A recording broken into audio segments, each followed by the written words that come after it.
out of apartment 5B.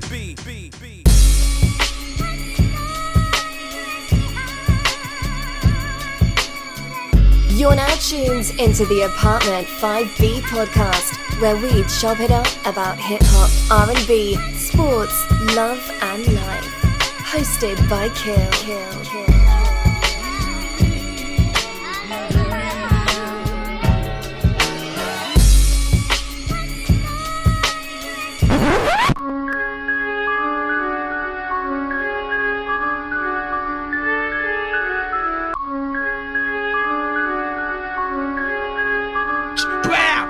From the gate now.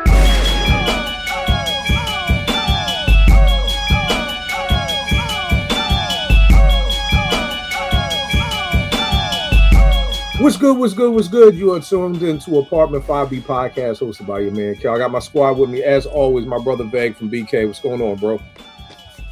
Chilling, man. Nick's up. You know what I'm saying? I'm just waiting.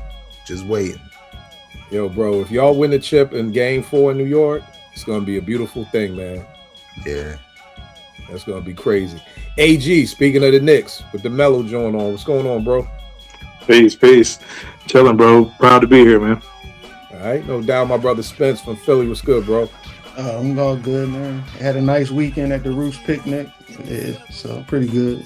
Talk a little bit about that, joint. How was it, bro? Well, you know, first of all, being at the Platte, like, if people that's not from Philly don't know, the Platte is like really our spot where, like, in the 80s, we would have our like park jams and stuff. I would see Jazzy Jeff spin. This is before Will Smith was even with him. You'll see like Cash Money, Cosmic Kev, and they would just bring their equipment and sit on this like little shack thing, and everybody would just be out there. And then they would have a Greek picnic there too. So for them to actually had a Roots picnic at the Platte, it hits different for people from Philly from that 80s, 90s era. But yeah, I know that joint was so crazy. Like, I ain't never seen that many people, man. It was bananas, man. Like, it was crazy how many people was out there, man. That's dope. Overall, dope show. Like I said, no actually killed it. Brandy, she had a crazy set. Brandy was nice. Jay-Z, obviously, you know, Jay-Z gonna bring everybody out, so that was real dope. Brought out state everybody else. Jazzy Jeff did an old school set of like Philly artists. Brought out Schoolie D, Tough Crew, Malika Love. It was a lot going on, man. Then they had a lot of community booths too, like Stop the Violence, different things like that. They had a barbershop out there. They had, like, if you want to get your hair braided, they had a little mini library out there. Like, it's dope. It was dope. And no violence. Everybody was cool. Right. Now, that's a beautiful thing, man. I love to see our city put on like that. For people who know it from summertime, the place called the Plateau is where everybody go. Like that, like Spence said, that was our spot there. So that's definitely love. Well, y'all know me. Let's jump right into it.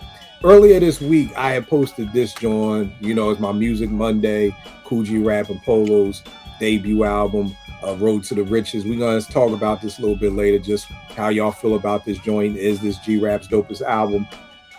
But my man on Twitter at I Know One was talking about this album. He said, yeah, that joint right there, like, that should be required listening. And when he said that, it made me think, like, damn, required listening made me think about back in the day in college where it was like, yo, this was required reading for this course. So, you know, definitely shout out to him for the idea, because it was like, all right, boom, if that's required listening, what would we do if we were teaching hip hop? You know, and this is one of my lifelong goals, is to teach hip hop on a collegiate level, is what 5 albums would we pull from the 80s, the 90s, and from the 2000s to teach our class that these are required listening for you to, you know, take this course in the past. And I mean, it could be somebody who knows absolutely nothing about hip hop. So that's what we're going to be chopping it up about this week.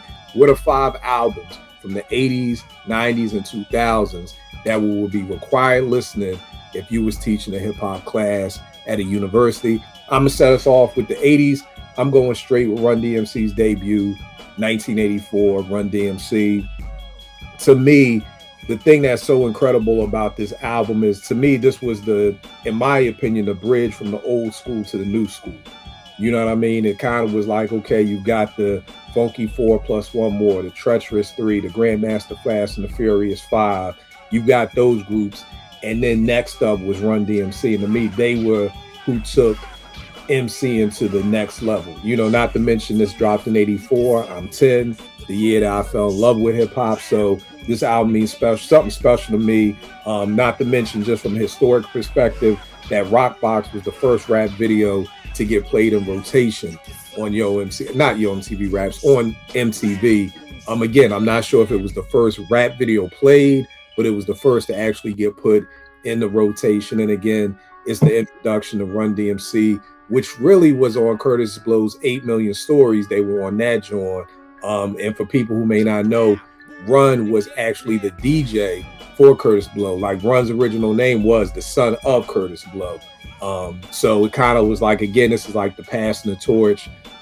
Larry Smith, one of the most incredible producers who I think we don't talk about enough and doesn't get enough love, produced the album. So definitely that would be one of the 5 joints from the 80s for me. AG, what's one of your joints from the 80s that will be required listening in your class? I'm gonna actually take the alley-oop that you threw up there. One of my 5 that I had was Road to Riches in '89. And you know, my mom's a retired teacher, so I'm gonna try to do her some justice. For each one, I tried to come up with a curriculum topic for the album that I picked. So on Road to Riches, I would do the curriculum on studying literary techniques, right? G Rap's one of the best we got in alliteration, his enunciation, his clarity, all with a lisp. You know what I'm saying? He took something like a speech impediment and turned it into his superpower. You know what I'm saying? To, like, in order to be able to flow like he does, it's hard to mimic, it's hard to duplicate, but he did this all while having a speech impediment. And to be, truth be told, it sounds dope. You know what I'm saying? So, like, I would like to, you know, break down his rhyme schemes, his technical ability, with his alliteration, you know, with his, you know, and it could be motivational if, you know what I'm saying, somebody had a speech impediment or something else, that they can still achieve, you know, dope things. You know what I mean? So that was one of mine for the 80s. That's dope. And it's funny you said that. We're going to get back to that album, but we was talking about it this week on Twitter. I remember, and I heard Eric Sermon first with the list. And I could remember trying to mimic his lisp when I said his rhymes. Like, I would always try to act like I had a lisp if I'm doing an EPMD joint like that. So like you said, taking a speech impediment and making it something that now that's kind of dope, because I'm sitting here all the way in Philly rhyming like Eric, but I'm acting like I got a lisp. So that's a great point too. Spence, what's one of your joints first up, bro? I actually picked Run DMC, Raising Hip Hop. And I feel like as time goes on and all these other groups come out, I think Run DMC almost tends to get forgotten. Like, They do. Like realizing like these was the first superstar group that actually pushed us to the mainstream and to the masses. Like, if it wasn't for them, you wouldn't have these other groups to be able to see that can be on MTV, MTV Raps, had these mega tours and stuff like that. And them just always blend in the rock with the rap, and then they actually did it with a group, Aerosmith, that really took them to the next level. So I feel like this album right here is a quintessential listen. And I know some people that might be like of younger age might go listen to this and you like, y'all think this is a classic? But you got to think about the time it came out, how rap was at the time, and what it did for rap when it came out. So I would have this as a lesson. Yeah. And I just copped the book too up there. The book, Raising Hell 40th Anniversary. Yeah.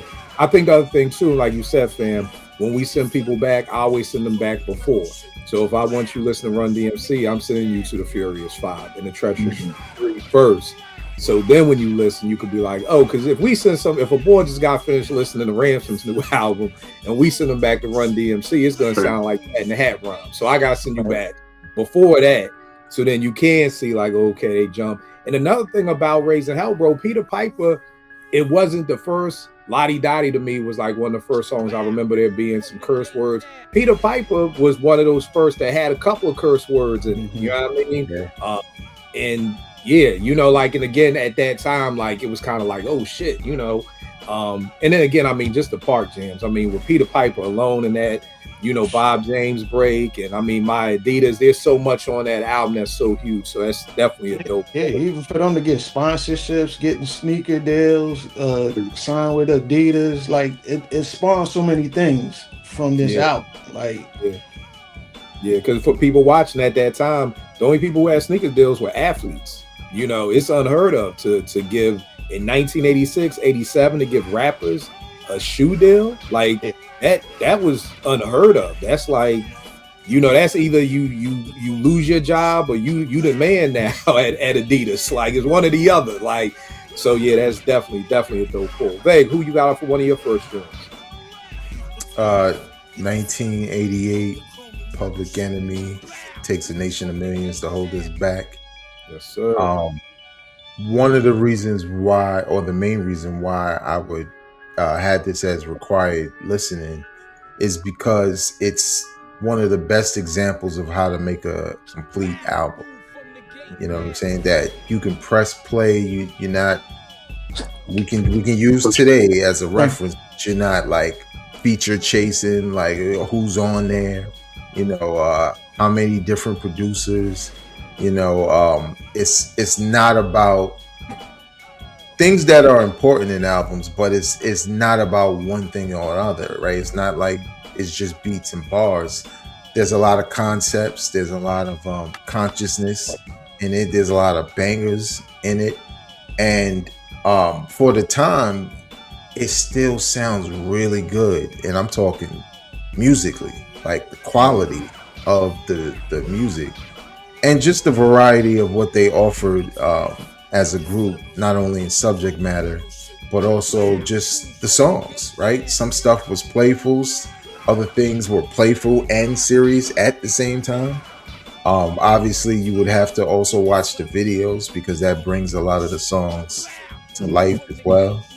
But in general, it would be, and I agree, right? Like you can't just tell somebody go listen to this and they're supposed to feel all the things you felt. There's context around when this was released, especially in '88. Like this is up against a number of different hip hop albums, how huge R&B was in '88. So it's just one of those examples of in this climate of hip hop, and you're not really just about skills, right? You got Rakim out, you got KRS out, Kane out. You really are unique in your mission and what you tend to create, and I think that's I think this album will be a prime example of what it was like to be a fan of different artists because the artists were different and they all were dope. So that'd be my main thing. Yeah, that's a dope point too, bro. And I mean that piggybacks just into my next joint, man. Just from the album cover alone was crazy to me. The silhouette, the logo, to me that's the GOAT logo for hip hop. For me, this is the GOAT album for hip hop. I mean, for me at least, it was, and again, I'm not saying it was, but for me, it was the beginning of a Black Power revolution. Hearing the Martin Luther King speeches before the song would come on, it'd be like, yo, who's that? And you know what I mean? It kind of bridged the gap for me and my pop for a little bit with even hip hop, because, he'd be like, oh, that's James Brown, or that's such and such. It's like, oh, okay. So it kind of was one of the first times me and him could really talk about it. For everything Vegas said, but what a lot of people don't realize with this album, dog, you're talking about an incredible 5-single run. You're talking about Bring the Noise, Rebel Without a Pause, Don't Believe the Hype, Night of the Living Bassheads, In Black Still Now, Where Chaos. That could be the one, if not the, definitely a top 5-single run in the history of hip hop, and then like Veg said, the videos, that was another thing for me. The video for Night of Living Bassheads, the way they would cut away from the video and they would go to, Chris Spencer and MC Lyte and Flavor Flav and PETV, like it was, and I'm in no way trying to compare it to Thriller, but it just made the video different. At that time, I hadn't seen a video go beyond just, oh, this is just a video for the song. I'm like, oh, damn, it's a break over here, and this is happening over here, and just everything like that. So that, I mean, again, for everything Veg said, is really not for nothing more for me to add to it. Just I just think it's one of the most. It's the GOAT hip hop album for me. It's one of the greatest pieces of music of any hip hop genre for me. So PE, It Takes a Nation. AG, what you got up next, bro? I'm gonna keep the party going. One of the ones I had was "It Takes a Nation of Millions to Hold Us Back." Also, '88. Just to add on to what y'all already said, the curriculum that I would have, put forward for this album is mostly based around the socio-political views, and a lot of things have happened to us over the years, still to this day, in the Black community. And if you ever needed a soundtrack for being militant and protest and stuff, like, this is the album. You know what I mean? So, it would be mostly based around that. And Chuck D as an MC is probably the greatest or one of the greatest orators we have in hip hop. And you brought up Dr. Martin Luther King killed. For a lot of hip hop heads, listening to Chuck D or reading his lyrics would be the equivalent of listening to, Martin Luther King speak, or, read one of his speeches, on paper. So his voice meant that much to us in hip hop, and he had that power in his voice when he spoke. Still yet to this day, when he speaks, you listen. And I think, just his messaging and, what he was saying, and like Vega said, the time that he said it in is relevant, and I think that would be a good album for, kids to study, for sure. Yeah. It's funny you said that, AG. You made me think of something. When, Chuck was on 5B, I was so hyped for it, and Naomi was like, yo, I know that's one of your favorite MCs or whatever. The funny thing is, I was telling her, I said, like, me having Chuck D and being able to talk to Chuck. Like, Chuck sent me some shit the other day about Ben Simmons won a championship in fishing. And he's like, yo, bro, here go your man. I saw that. So, the fact that Chuck D, someone so serious, can send me something that's so jokingly like that, because me and him go back and forth. He's a big Knicks fan. Of course, I'm a big Sixers fan. I was explaining to Naomi, that's like if Pop could go back and forth and have a conversation with Malcolm X. Like, that's how crazy it is to me that Chuck, even when the Sixers lost, I was going off so bad when y'all swept us, the Knicks swept us. And he's a Knicks fan. He's trying to calm me down, like, yo, calm down. Like, yo, bro, I think if you would have played somebody else, it wouldn't have been as bad. So again, to me, that just still trips me out.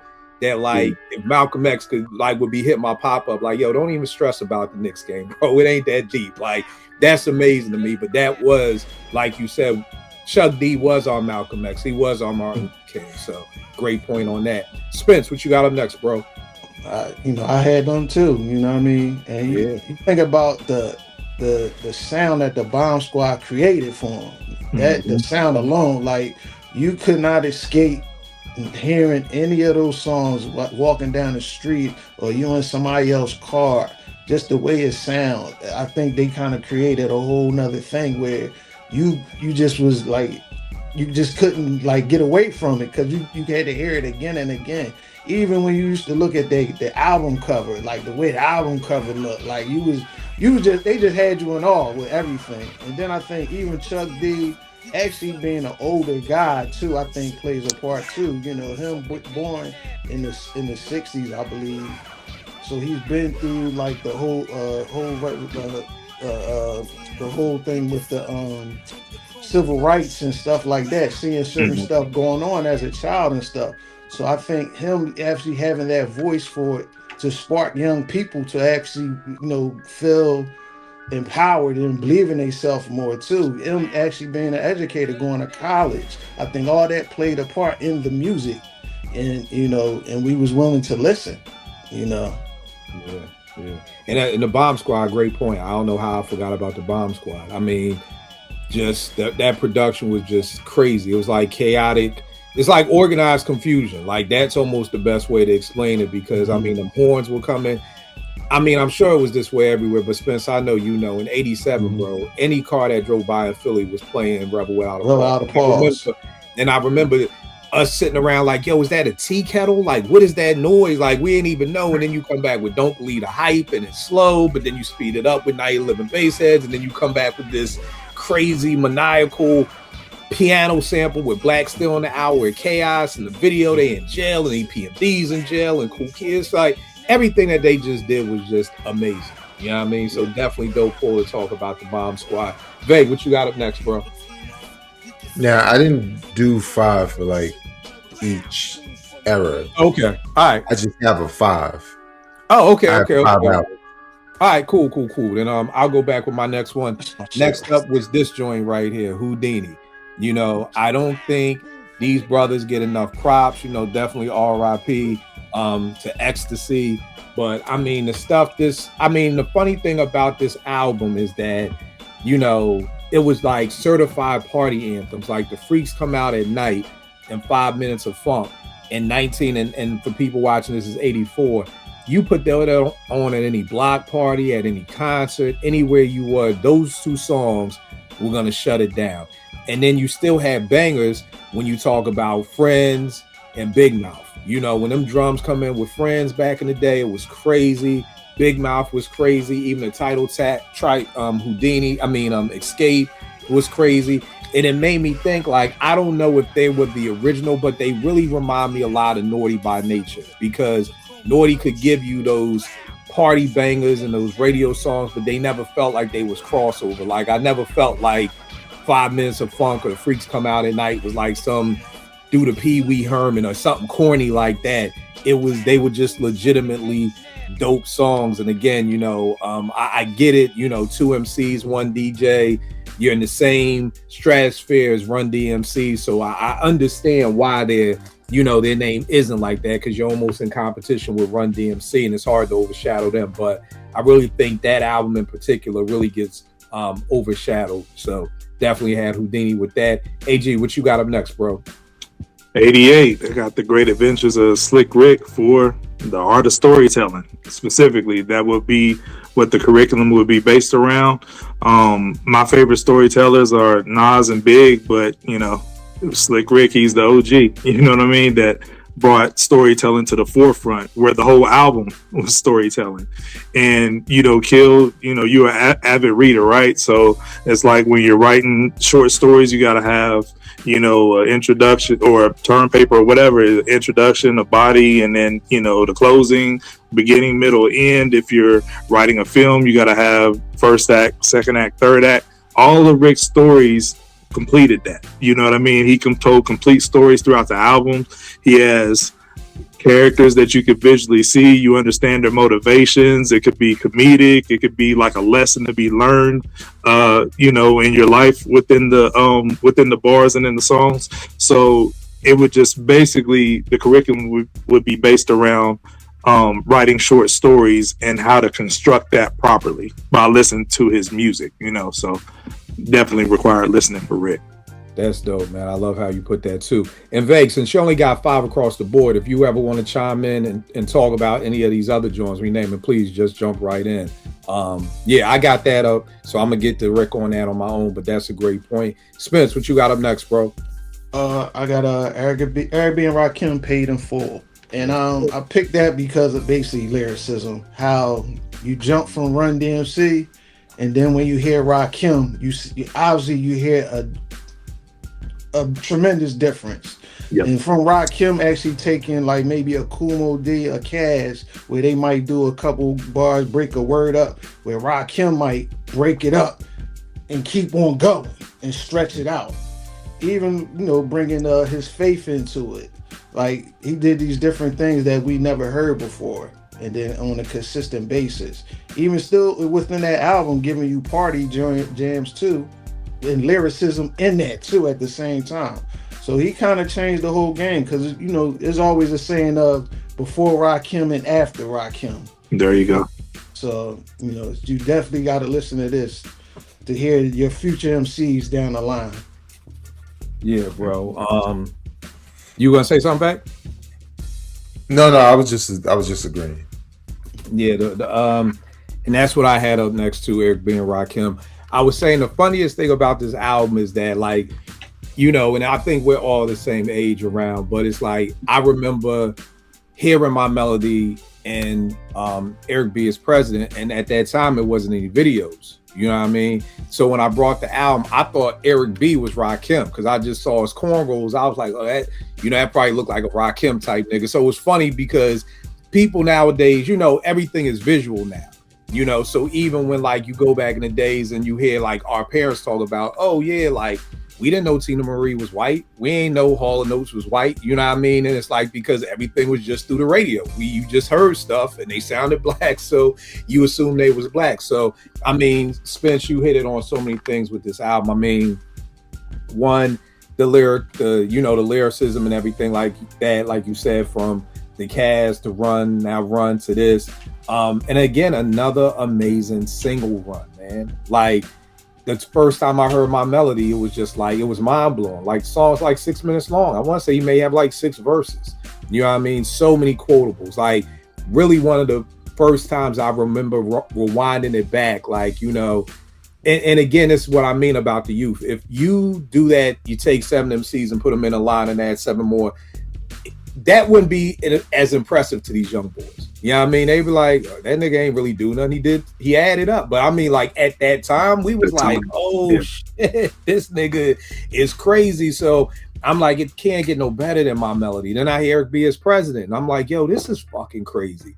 Then I'm like, it can't get no better than this. Then I hear I Ain't No Joke. And I'm like, yo, come on, man, stop. Like, what's next? Then I hear Paid in Full.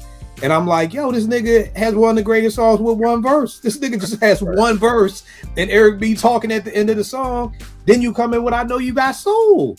I'm like, yo, I quit. Like, I quit. And then you end it with Move the Crowd. It's like, yo, you know, and to me, like, that's when you really think about that, that's 6 songs I just named.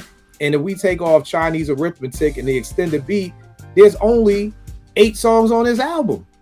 Yep. You know what I mean? So, I mean, when you go through a run like that, I mean, it's just incredible. And again, I've always felt like Rakim and Eric B and Rakim really brought the streets to hip hop.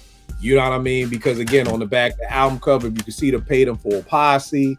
You know, these is real killers and drug dealers and stick up kids. And anytime you saw Eric B and Rakim video, it just looked like somebody was going to get robbed afterwards. You know, I remember they would perform and they had a little kid on stage dancing. And it just seemed like these dudes was just like, everything looked hard. Like these niggas is so hard. There's a little kid dancing on the stage and nobody's like, yo, get that nigga off stage. Because the nigga's killing it. But then who's going to tell this little nigga to get off stage with all these killers behind this nigga? You know what I mean? So again, another incredible album. I think we got 2. I could freestyle a few because do your thing, bro. Do your thing. I agree with y'all, like with Slick Rick, for the same reason. Same thing with Eric B and Rakim. I'm gonna say Big Daddy Kane, Long Live the Kane, for wordplay. I think a lot of times, and obviously this takes nothing away from any rappers now, but I think a lot of rappers are revered or goated, as the kids would say, for wordplay. And Big Daddy Kane was doing that back then. And what I loved about Kane versus G-Rap versus Rakim versus KRS-One was they were all different. And Kane fathered a style of rap also, right? Like, Black Thought has said this. Black Thought was out there with him at the Roots picnic on stage. He patterned a lot of what he did after Big Daddy Kane, how he rhymed, all that wordplay, and you know, obviously people like Eminem. So he's a branch in hip hop that, or the root of a branch in hip hop that doesn't always get mentioned, for also fathering a style of hip hop, which was wordplay, because we all know Jay-Z also patterned a lot of his rhyme style after Big Daddy Kane. And, you know, obviously Big Daddy Kane was influenced by Grandmaster Caz, but he's to Grandmaster Caz what Nas is to Rakim. It's like Grandmaster Caz was dope for his time. Kane was different. You heard that, Max B? Like, he nigga, what? Not you talking. But Brooklyn, what up? But I'm just saying, like, that album alone, it gives you different styles, different looks, fast flows, slow flows, like everything. And like Kill said, you know, back in the days, this man spelling his name within a rhyme was amazing.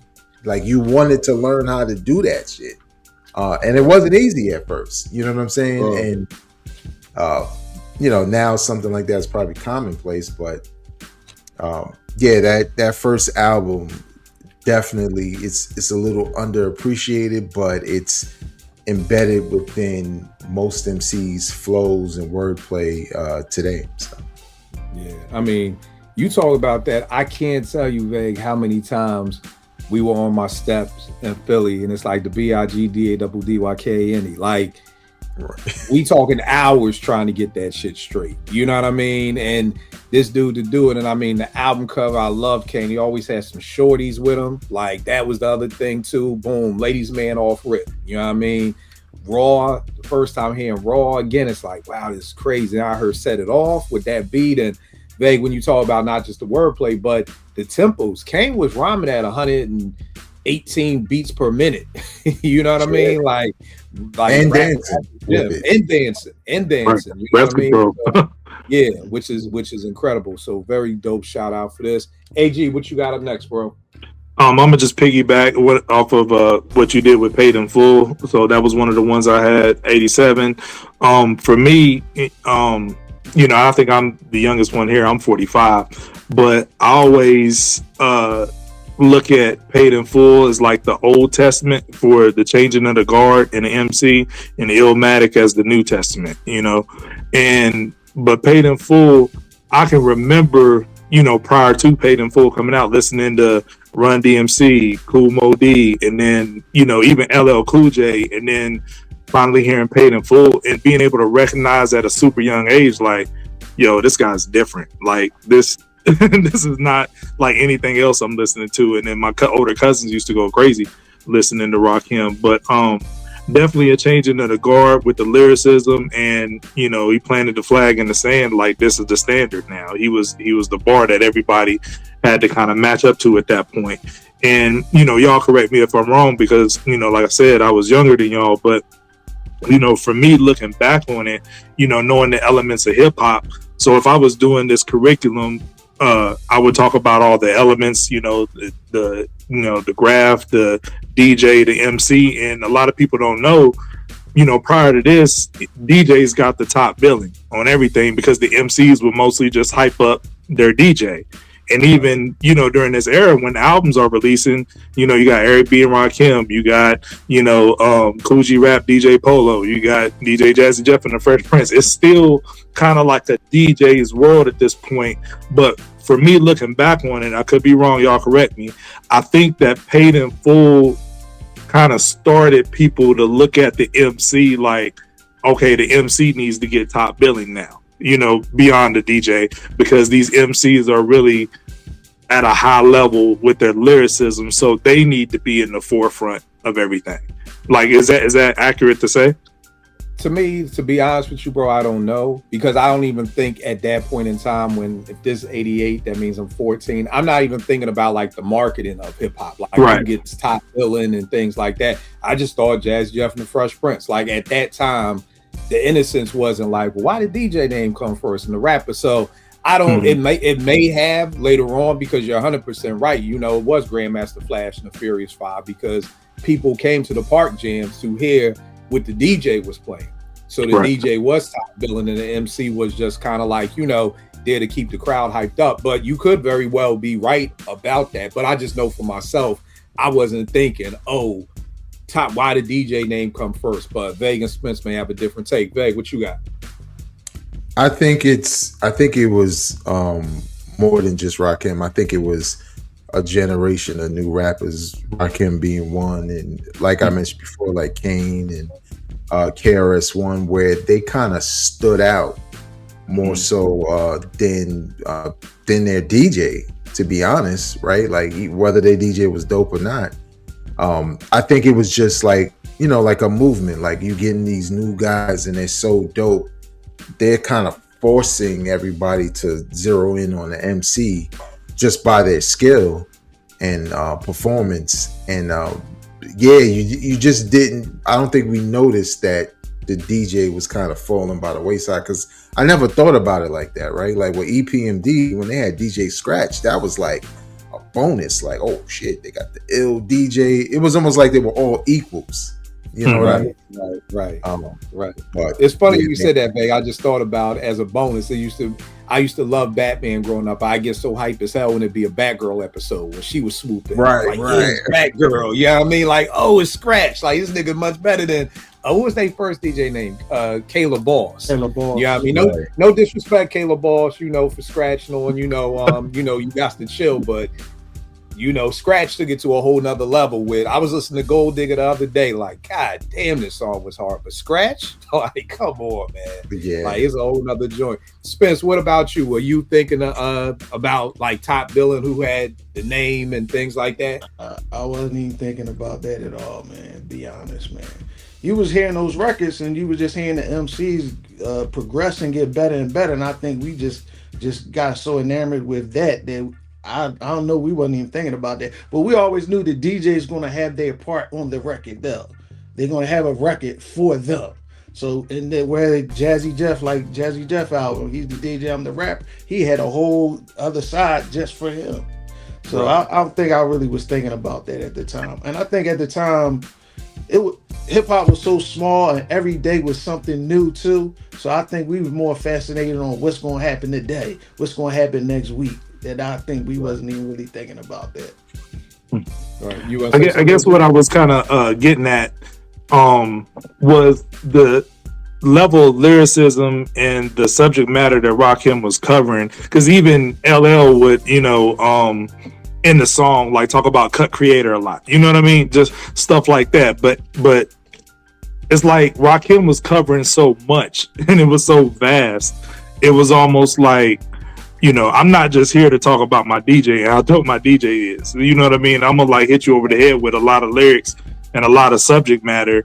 And, I'm looking back, and this is hindsight, I'm looking back saying, well, maybe that was the point where it's like, okay, the MC with a lot to say in this level of lyricism can do more and bring more to the table than just highlighting the DJ. And then, shortly after that, albums weren't like, a lot of these groups, stuff happened or whatever, but it weren't just like, DJ and rapper. The rapper was, getting put to the forefront. So I think what it was too, a lot of times too. Yeah. And I think another thing that was happening too is that by the time you got to the 90s, the DJ was kind of played out. You know what I mean? Like the way I was moving, kind of like I tell people, I'm 10 when Beat Street comes out. If somebody's 8 and they don't fall in love with hip hop till they're 10 and they fall in love with hip hop in 1986, nobody's breakdancing no more. Just in that 2-year span. Because now you're watching Crush Groove. The only breakdancing in Crush Groove is at the beginning, at the car wash. It's like one nigga spinning on the top, his head on the top of the car. That's it. There's no more breakdancing after that. So 2 years in hip hop in the 80s was like 20 years. It's like dog years. You know what I mean? So when you think about it, MCs that started to come out after 88, they didn't have DJs. Cube wasn't like, okay, I left NWA. Okay, I got to get a DJ. I don't need a DJ anymore. It was almost in the 80s, you needed the DJ. You know what I mean? Really start looking at, like I said, if we looked at 90s and we said, okay, who are the all new MCs? Nas ain't have no DJ. The Wu didn't have a DJ. But if this was back in the 80s, in the like Public Enemy, you had to have Terminator X. I think almost damn near every group in the 80s had a DJ. You knew who the DJ was. Right. You knew who the DJ was. So it was almost like a prerequisite. You ain't getting no deal or you can't go on tour. Nigga, who gonna play your records if you ain't got a DJ? You know what I mean? So I don't know if it was Rakim and the level of lyricism, and it may have just said, because when we really talk about it, none of these DJs outside Jeff and Cash was really getting busy. You know what I mean? Kayla Boss was not getting busy. Polo was not getting busy. Like Eric B was not getting busy. Terminator X was but as far as being able for Will to say, yo, Jeff, here's 5 minutes, just get busy and go crazy. Jeff was the only nigga doing that shit. You know what I'm saying? It's not like you be like, yo, Cut Creator, here's 5 minutes, get busy. Nah, Cut Creator may give you 30 seconds or 60 seconds. So again, it wasn't even like the average level of a DJ in 1988 was just duva. It wasn't a whole bunch of tricks.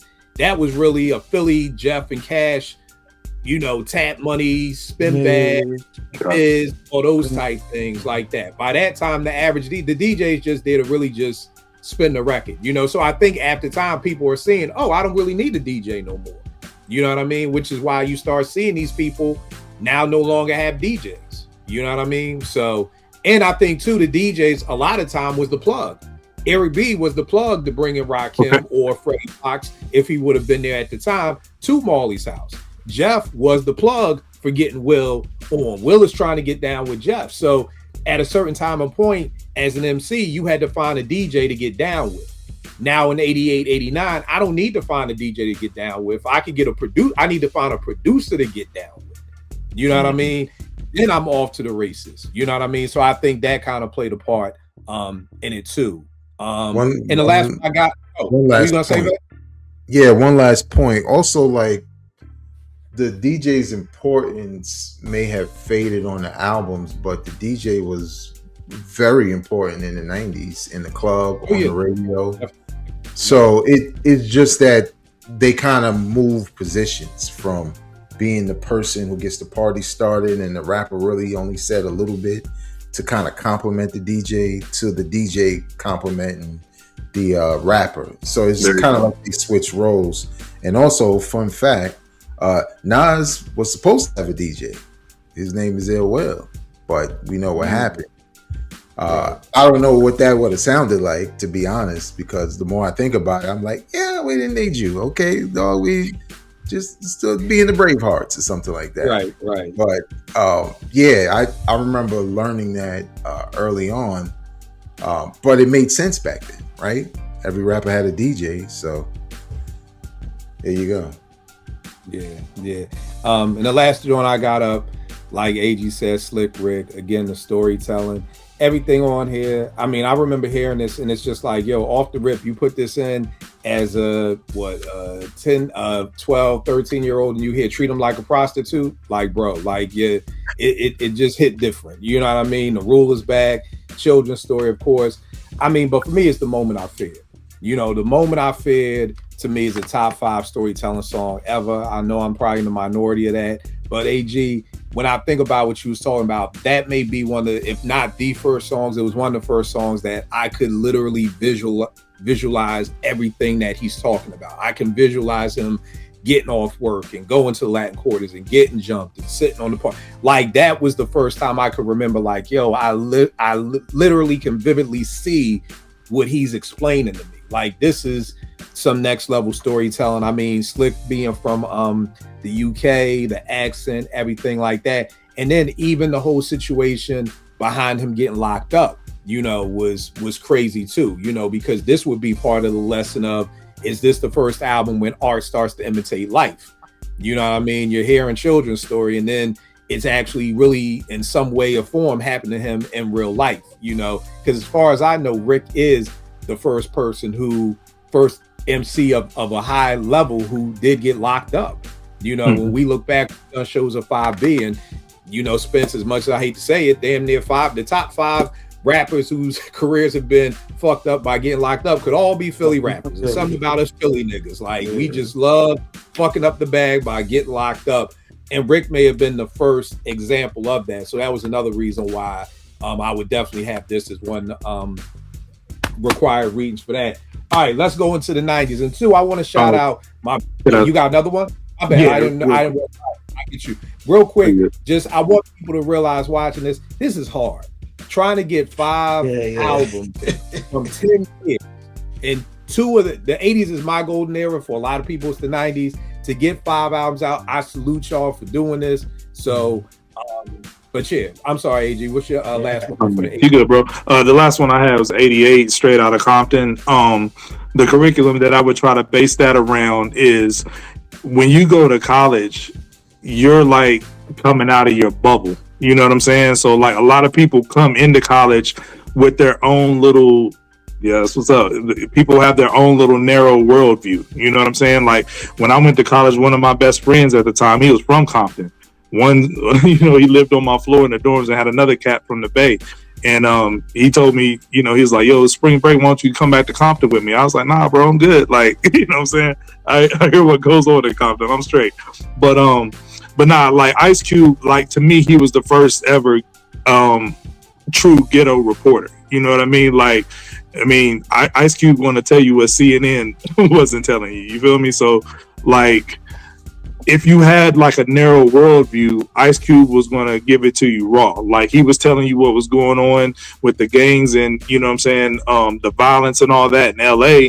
And being on the East Coast or whatever, a lot of people weren't privy to that until NWA, you know, or really, you know what I'm saying, pull back and look behind the curtain. And, you know, they was telling you stuff that a lot of, you know, the poverty, the gang violence that a lot of people tried to keep under wraps. Like, you know what I'm saying, the mainstream media and the news outlets and stuff. But they was telling you, like, nah, this is really what's going on in the hood. So, you know, I would try to teach a lesson to the kids if I was teaching this in a class. Like, you know, this was one of our first, you know, look beyond our own worldview to see what was really going on out there in LA. And he carried it on further with America's Most Wanted. And then, you know, in Boys in the Hoods, like giving a visual representation of it. And, you know, Ice Cube was always reporting what was going on in the projects. Now, that's a dope point, fam. And like when you talk about, you know, before or after, you know, Rakim and Rakim being the Old Testament, I always talk about, like, this to me is like there's pre and post Straight Outta Compton. You know, pre Straight Outta Compton, one curse word, I'ma tear shit up. You know, you know, all shit. You know, after this, oh, it was off to the races. You know what I mean? It was wide open. You can curse as much as you want. Bitch, hoe, whatever you want to say. Now you're trying to get it. Now here's the wild part about this. This is an original copy that I have, but there's no parental advisory sticker on here, which is bugged to me. You know what I mean? Because this motherfucker needed a parental advisory sticker right here. The other thing, man, am I the only person? It took me years to even put two to two together that this is basically the Shining's album cover from Smith & Wesson.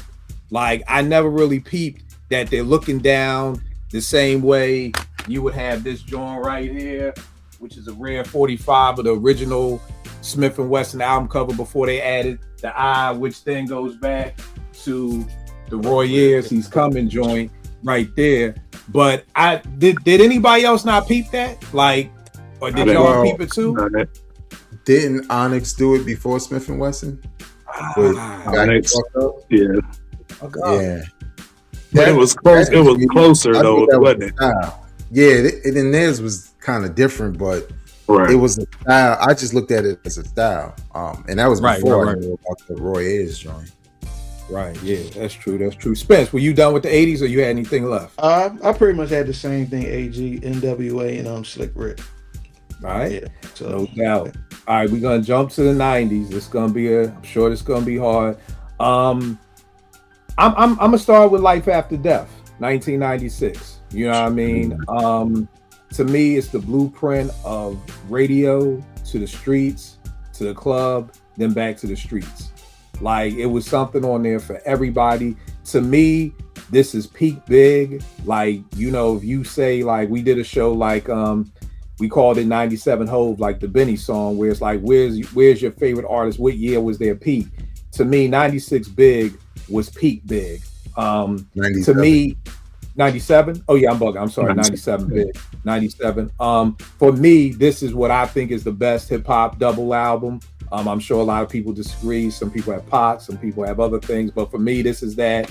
And to me, this was one of the first albums that really opened up the door from when you got Bones coming into play. You know, you've got Too Short coming into play. You know, this is where the door is opening for, like, I think Big to say, hey, you know what, we gonna get everybody up on this joint. And to me, I know Big was already certified as the King of New York on the Source cover, but to me, like, this album, and not just because he died, but it was because, like, this was the stamp, like, Big is the king. Like, it ain't no rap. You know what I mean? In my opinion, other people may think Nas is Pac or somebody else, but for me, this album kind of just checks every box. Like, there's something on it for everybody. And so I'm definitely going with Life After Death for my first joint.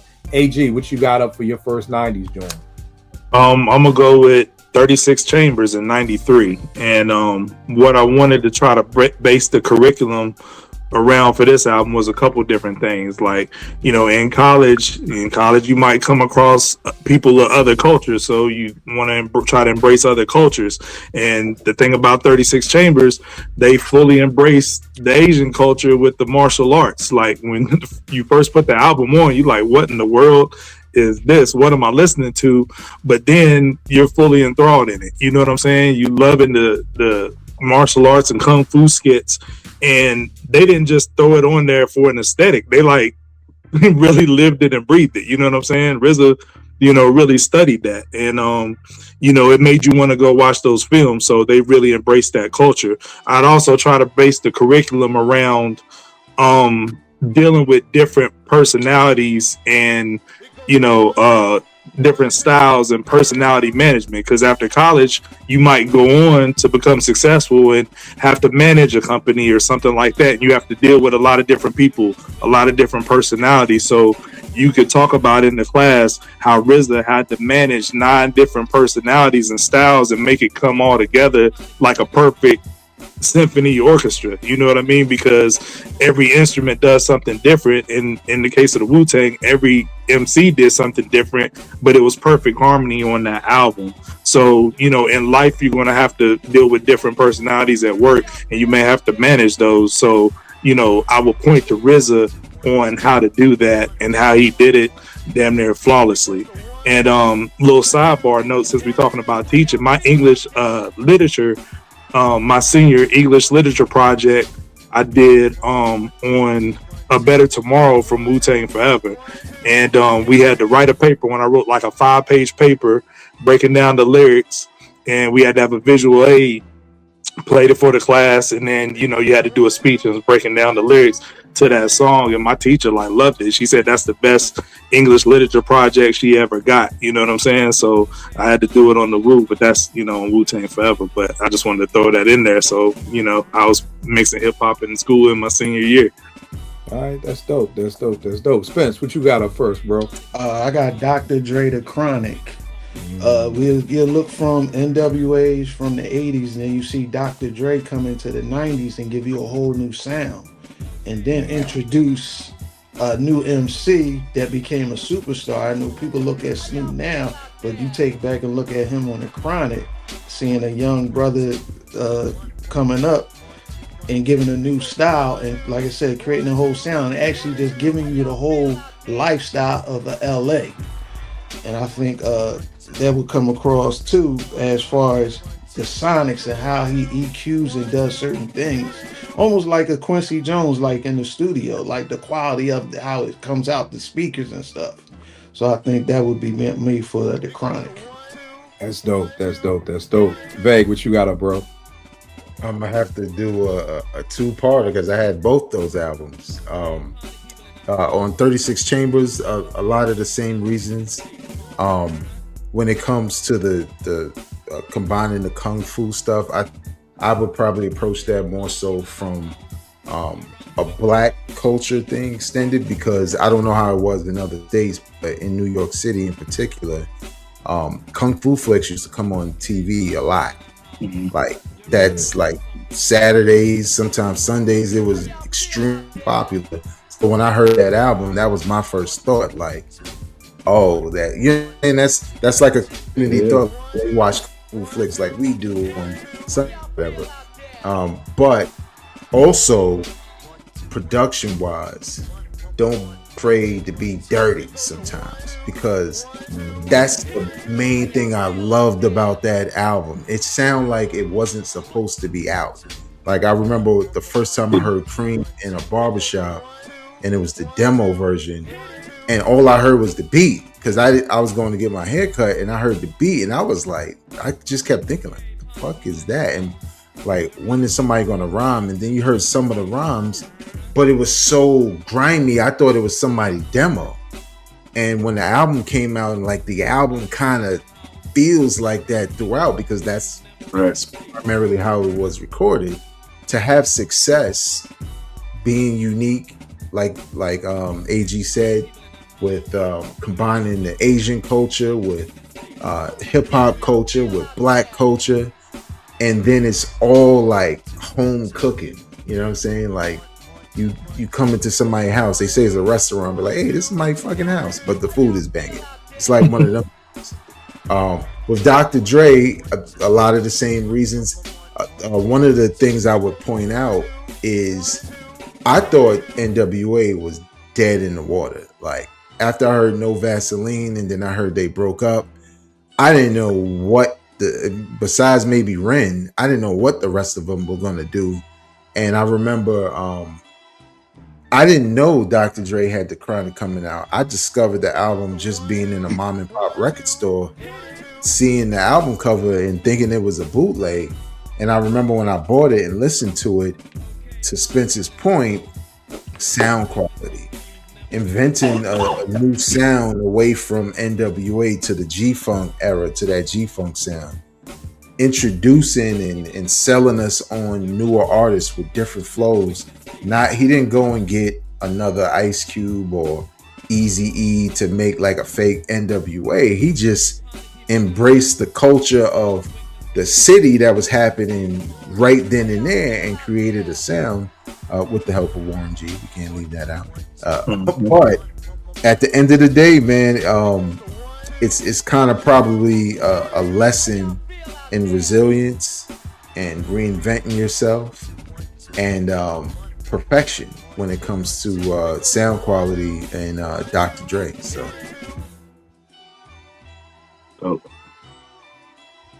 Till you muted. Muted.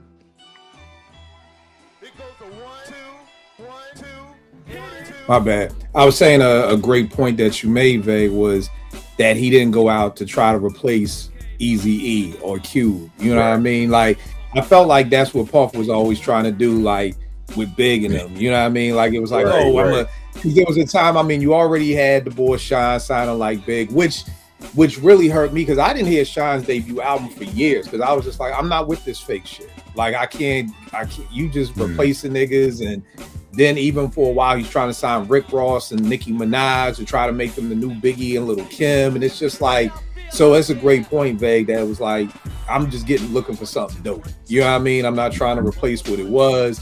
I'm just looking for something dope. So that's a very dope point on that. The next joint that I got up is Tribes, Midnight Marauders, right here. For the reasons of, you know, it's a follow-up to what a lot of people, I know a lot of hip-hop heads who are like, Low End is the GOAT hip-hop album ever. You know what I mean? So to try to follow that up is already a challenge to try to do. But to, you know, me personally, I like this album better than Low End. Both are 5 mic albums, but I just prefer this one. So to me, that was crazy. To me, this certified Tribe as one of the GOAT groups ever. Like, you know, it's like they could have fell off with whatever they came in with after Low End, but they stepped it up. And I also think, I mean, the production on this is incredible. But I think one of the things I will really talk about with this album cover is, if people haven't paid attention, it's one of the illest album covers ever with all these faces on the back. A lot of people don't know that there are 3 different covers to this. There's the red cover like this, there's a green cover, which most people have, and then there's the black cover, which is kind of like the hardest to find. And I think they said there's different people on each cover. Yep. You know what I mean? So that alone is just like crazy to me. I remember buying the album being like, oh snap, there goes such and such. Is that such as, you know what I mean? And, yo, there go Chi Ali right there. So I just think like that was incredible. And I mean, I just think, you know, they just kept the party going. Fife was incredible on this. Like, you know, Lyrics to Go, of course, God Lives Through, Sucker Nigga, Midnight, just, I mean, and not for nothing, I mean, who doesn't love, you know, I'm bugging, Electric Relaxation. You know what I mean? It's just one of those songs that just everybody loves. So yeah, I got Midnight Marauders.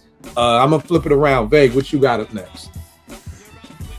I'm gonna go with Purple Tape, Only Built for Cuban Links, Raekwon featuring Ghostface. And one of the reasons why I would use that is because, you know, when you're in the classroom and let's just say you're doing something like this and it's, you know, there's an interest there and you're probably in a room full of what you would assume hip-hop heads, there gotta be some coke rap lovers. You know what I'm saying? There gotta be some I love Pusha T or Rock Marcy or whoever and this is the holy grail of coke rap, or at least it probably being done at the highest level. I mean, the first song start with the niggas sniffing coke in the like, Right. you know what I'm saying? So, but again, another album, and again, another sign of the Wu. To AG's point, being inventive as far as managing the personnel on the records, right? Like Raekwon featuring Ghostface. Well, that's not even. Are they a group? Like it's really just an assist, but it sounds like a group. Like, also, you know, kind of the. I don't know who started it first. I know they back in the days they had issues with that. But like the alternate egos and shit, the Iron Man, you know what I'm saying? Tony Starks and even Nas Esco and all of that. So it was just one of those things where this album was style, it was lyrics, it was humor, right? And it was relatable in a lot of ways, because even though like I don't have no priors, no drug history, none of that shit, but striving for perfection when I was about to go off to college felt like that shit was speaking to me. Like my house didn't get shot up and none of that, but I just felt it like, yo man, it's my last time, you know what I'm saying? So just a very animated album, and in an album that I think a younger generation would go back and probably not need much context, because there's the personalities, like, you know what I'm saying? The personalities on there should be relatable. So and then another example of RZA's just having different production for all these classics at that time was just crazy. So yeah, no doubt. Spence, what you got up next, bro? I got Ice Cube's Death Certificate. You know, after his first album, American Most Wanted, going over to the bomb spot, he comes back home and gets with his cousin to produce the album. And, you know, for me, I know we always talk about Slick Rick with the art of storytelling, but if you listen to Death Certificate and the storytelling on there, I think it's like next level. Especially he's talking about things that's going on in the hood. He's talking about he's actually talking about things that we need to do, look in the mirror for ourselves and we need to change too. So it's not only he's pointing the finger at them, he's pointing the finger at us, telling us what we need to change and what things we got to do too. And I just think it just, like, if you want to know what was going on at that time, you can put this album on and you'll know exactly what was going on at that time. It's like a time capsule. Thanks. And it's like my favorite album, actually. I remember hearing you say that. That's dope. Yeah, that's dope as hell, man. Incredible album. AG, what's up for yours? I'm gonna go with the obvious pick, 94, Illmatic, and curriculum to be centered around the lyricism and the literary writing on that. Like I said, I feel like this is the New Testament of MCing, with Paid in Full being the Old Testament. More importantly, the themes on the album are, you know, timeless and anybody can relate to them. You know what I mean? Like, the world is yours. Like, life's a bitch. Like, life is hard on everybody. You know, everybody can relate to that record in some kind of way. You know, One Love, you know, mostly everybody has a family member or a friend, or, you know, somebody that's incarcerated, might have sent them a letter in jail or whatever, got one back. That's something that somebody can relate to. And it also goes back to the, you know, learning how to write and structure. That was one of the, at the time, one of the best concept records ever written. You know what I'm saying? Writing, you know, somebody in jail. So there's a lot of relatability there. Also, I would make part of the curriculum to highlight his age. You know what I mean? Because I think kids a lot of times will fall back on, well, I'm young, I'm still figuring it out, you know, as an excuse to not do great things, you know. And he penned this album between the ages of 17 and 20, you know what I mean, when it came out. So, you know, I would just try to hammer that home as a message, like, you know, at that age when you're in college or whatever, you can achieve like great things. Many people consider this the greatest album of all time. So, you know, that should be, you know, inspirational in and of itself for the age that he did it at. So, right. Nah, I agree with you 100% on that, John. You know what's crazy about that too? That you saying like the age of Nas, if you really think about it, a lot of MCs, Rakim, Kane, they was all young. Super young. Yeah. They were super young. So like that's not really even an excuse to say I'm young, this, that, and the other. When you have a plethora of MCs that was that age, that was that phenomenal. Right. Yeah. I mean, I was gonna say I heard this joint a while ago. It was like the original My Melody, and I want to say he said Rakim had written it when he was like 15. You know what I mean? Out of him at a party doing the verse. Yeah, I think that may have been what it was. And it's He like was you Biz can hear in his Markie. voice he's younger, but you know, it's just like so there's no excuse for that. Well, can I say something real quick? I'm sorry. Yeah. I just piggybacking off what you said, Spence, because you brought up Ice Cube, and I meant to say it at the beginning when I brought up Nas. One of the dopest things I ever heard. Nas had a podcast with Miss Info, like a while ago, and he had Ice Cube on there.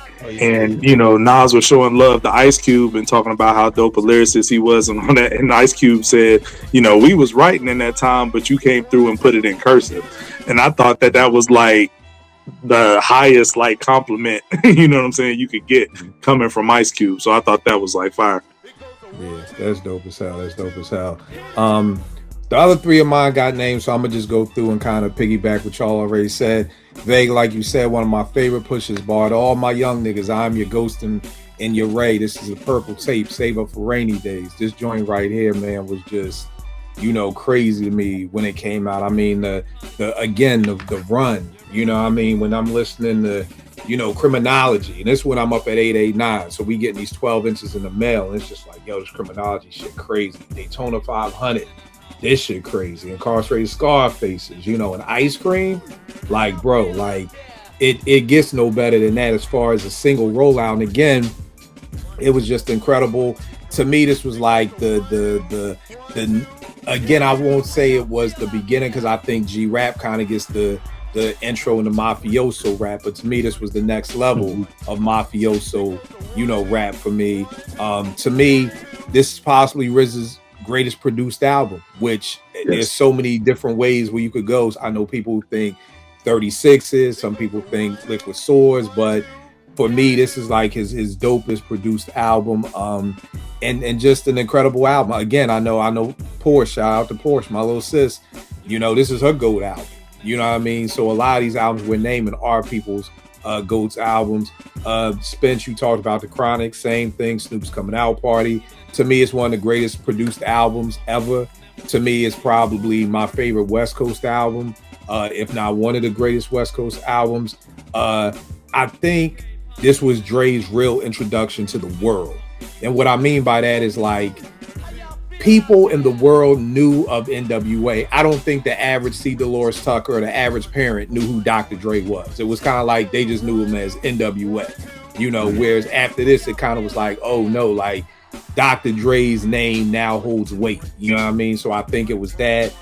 Introduction of the Dog Pound, Lady of Rage, RBX, you know, that whole crew was like, damn, this nigga done left Easy in them and came to Death Row. And then on top of that, it's the debut album, and to me, the foundational piece of Death Row Records, which, you know, I mean, we look at it now and it's different, but if you was outside in the 90s, you know, Death Row was right there with any other label that was dropping music. And then the last joint, like you said, Illmatic, AG, to me, it introduced us to the Value Mill producer plan. You know, to me, where you can say, you know what, I want 2 RZAs, 1 Biggie. I mean, 2 RZAs, give me an Easy Mo B, give me 3 Primos, give me a Clark Kent. Like, we weren't doing that before. Like, people watching back in the day, you produced for your crew. That was it. Molly produced for the Juice Crew. He didn't produce for nobody else. Molly didn't start producing for other people until the Juice Crew was done. LL Cool J's Jingling Babies, which then led us into Mama Said Knock You Out. EPMD produced for EPMD. The Bomb Squad produced for Public Enemy. This was that first album. The Youngsters did it first. And I want to say maybe somebody else, because the Youngsters had like an Illmatic lineup. I think they had the Beat Nuts, they had Premier, Large Professor, Marley, and somebody else. KG. But this was KG. Yeah, KG, thank you. But to this level, it was like that. It was the debut album of one of the GOAT MCs, and I mean everything else. It's a Big Daddy thing, had like a couple different producers too. Yeah, true indeed. So I'm wiped. AG, what you got up? What you got up left for the 90s? Okay, just run through them. You can just run through them. Okay. For the first one, I'm interested in seeing how you respond to this, Kill, because I know you had a whole battle on Twitter about AZ and his legend status and if Do or Die's a classic. I got Do or Die 95, and you brought up Mafioso rap, right? The reason why I got Do or Die, you specifically said required reading, right? Yeah. So we're talking about a class. You get your syllabus, you got your required reading. So I feel like Do or Die is a recommended reading if you're taking a class. I've always felt like Do or Die, like Illmatic and It Was Written are definitely required classic pieces you got to read. But for me, I've always thought this. To me, Do or Die is the bridge between Illmatic and It Was Written. It's come out 1 year in between, and it's like that perfect companion piece. Like, Kill, you're an avid reader, you know, if you're reading a book and the author might put in there, like, if you like this, also check out blah blah blah. So I feel like Do or Die classic status comes from that, because it has a lot of the sounds that Illmatic has, but it also goes over to the other side. It has the mafioso things with More Money, More Murder, More Homicide, you know, Uncut Raw, stuff like that. So everybody acted super surprised when Nas went the route he did on It Was Written. But if you was paying attention to AZ, you should have been privy to where he was going to go. Because if me and you were chilling all the time, if we ALIs and we always together, we're going to be on the same type of timing. And AZ was on that timing first. Like Sugar Hill, that glossy sound, that commercial, which went platinum before Nas had a platinum record, that commercial sound on Sugar Hill is the same glossy sound on If I Ruled the World. You know what I mean? So you shouldn't have really been surprised at the end of the day, because things were already shifting in that way, but it still has some elements like rather unique. You could throw that on Illmatic, you know. So I think it's the perfect bridge and companion piece between those two albums. So I would have that as a recommended reading for Do or Die. Yo, bro, I got no beef with Do or Die. I think it's a 4 mic, you know, joint. You know, niggas on Twitter lose their mind, because if it's not 5 mics, then it's trash. You know what I mean?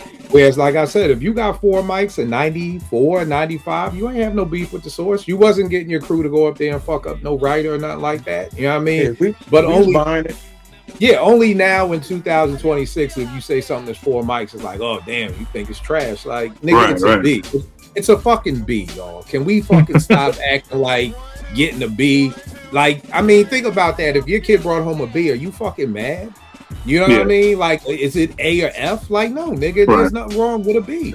You know what I mean? Everybody is not going to be an all-A student. I think it's an incredible album. I just didn't think it was a classic is all. But like I said, niggas on Twitter always take it there. And I will say this, with the glossy sound, to me, I think the big key, and I've talked about this numerous times, if the Trackmasters did Sugar Hill, I don't think niggas fuck with it like that. But because it's produced by LES, we good. Yeah, because of the stigma. And then you flip it, if LES does If I Rule the World, niggas ain't as mad at it as if it was produced by the Trackmasters. That's you know what I mean? So I don't totally agree with the glossy sound, but it just really was a stickler for like who did it. Because like I said, when I would hear people shitting on the Trackmaster, I'm like, well, LES just looped up Yearning for Your Love. Like, who the fuck? Right. Who didn't know Life's a Bitch was the Gap Band? Like, you know, but if the Trackmasters did it, then it's like, oh my God, it's, Tone and Poke, they're the devil or whatever like that. Nigga, if Tone and Poke looped up Sugar Free, then it's the worst shit ever. But so again, I totally agree with you. It just is that point of just like, because again, I know boom bap people who love hip hop just as much as I do, and they be like, "Yo, It Was Written was trash," and I'm like, "Yo, come on, y'all, they're bugging. We gotta stop, bro. We gotta stop. Like this Trackmasters, this is where hate comes in, and I don't even use that word, but every like 0.1% of life, I gotta use that word, and that's just hate at this point. That's just hate. But that's the thing, and I hate because AZ gets, you know, associated with Nas and everything he does, but I hate doing that. But at the same time, I think that nobody really looks at it like that. And that album has always been that for me, that perfect bridge piece and companion piece. But my other ones, I got 95 also, Me Against the World for Tupac. And the curriculum for that, for me, would be based around just a character study.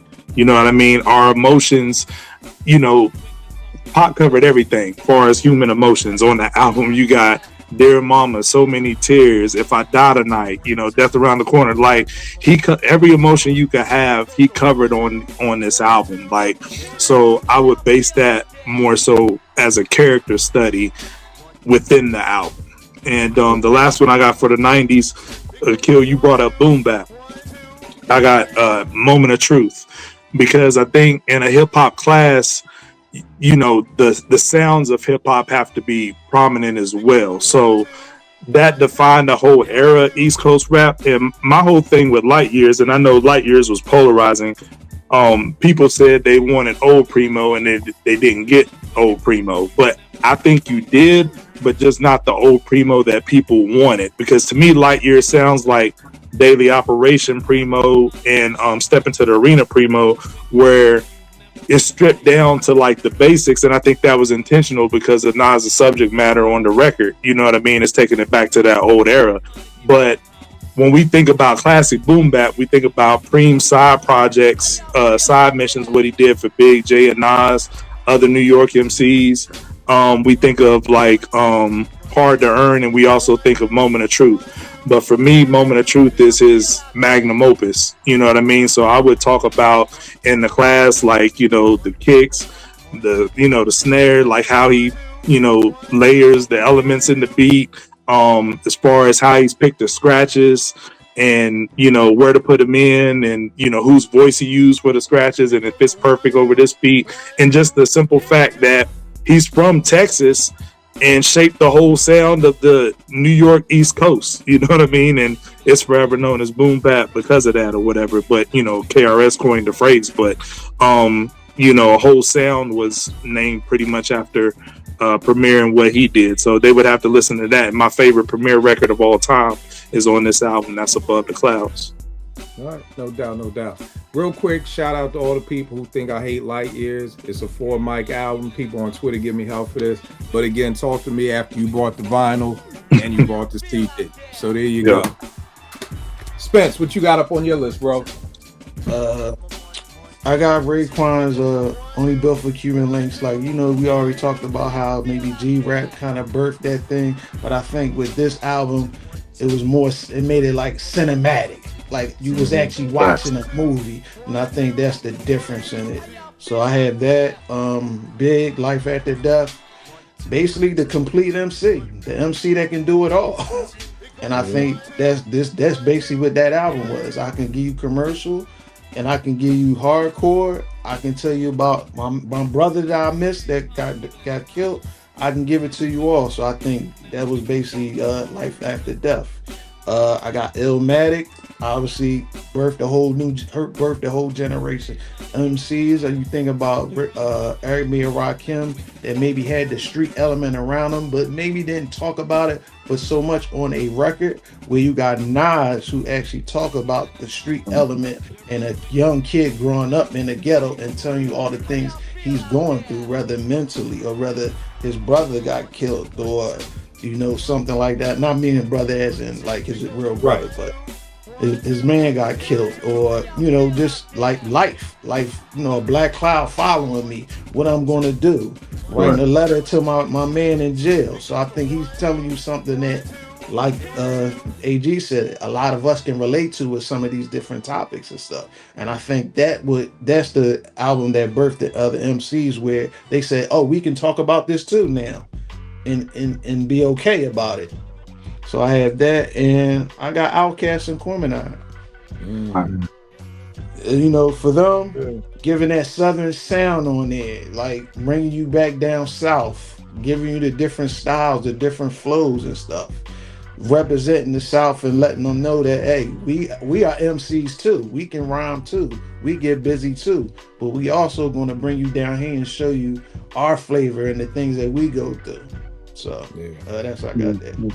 Real quick, Spence, like on Illmatic, I forgot to say, geography wise, I think that was one of the first albums you could, if you weren't from New York, or you could feel like you were there. You know what I'm saying? If you had been there, you could see everything visually. So from a geography standpoint, you know, dope to teach that as well.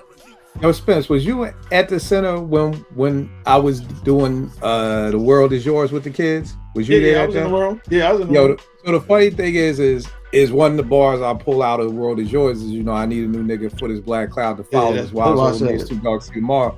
And one of my kids really fucked my head up because he was like, I was like, what y'all think of that line? He's like, Mr. Kel's kind of fucked up that he wants to put the black cloud on somebody else. And I was like, damn, I ain't never think about it like that.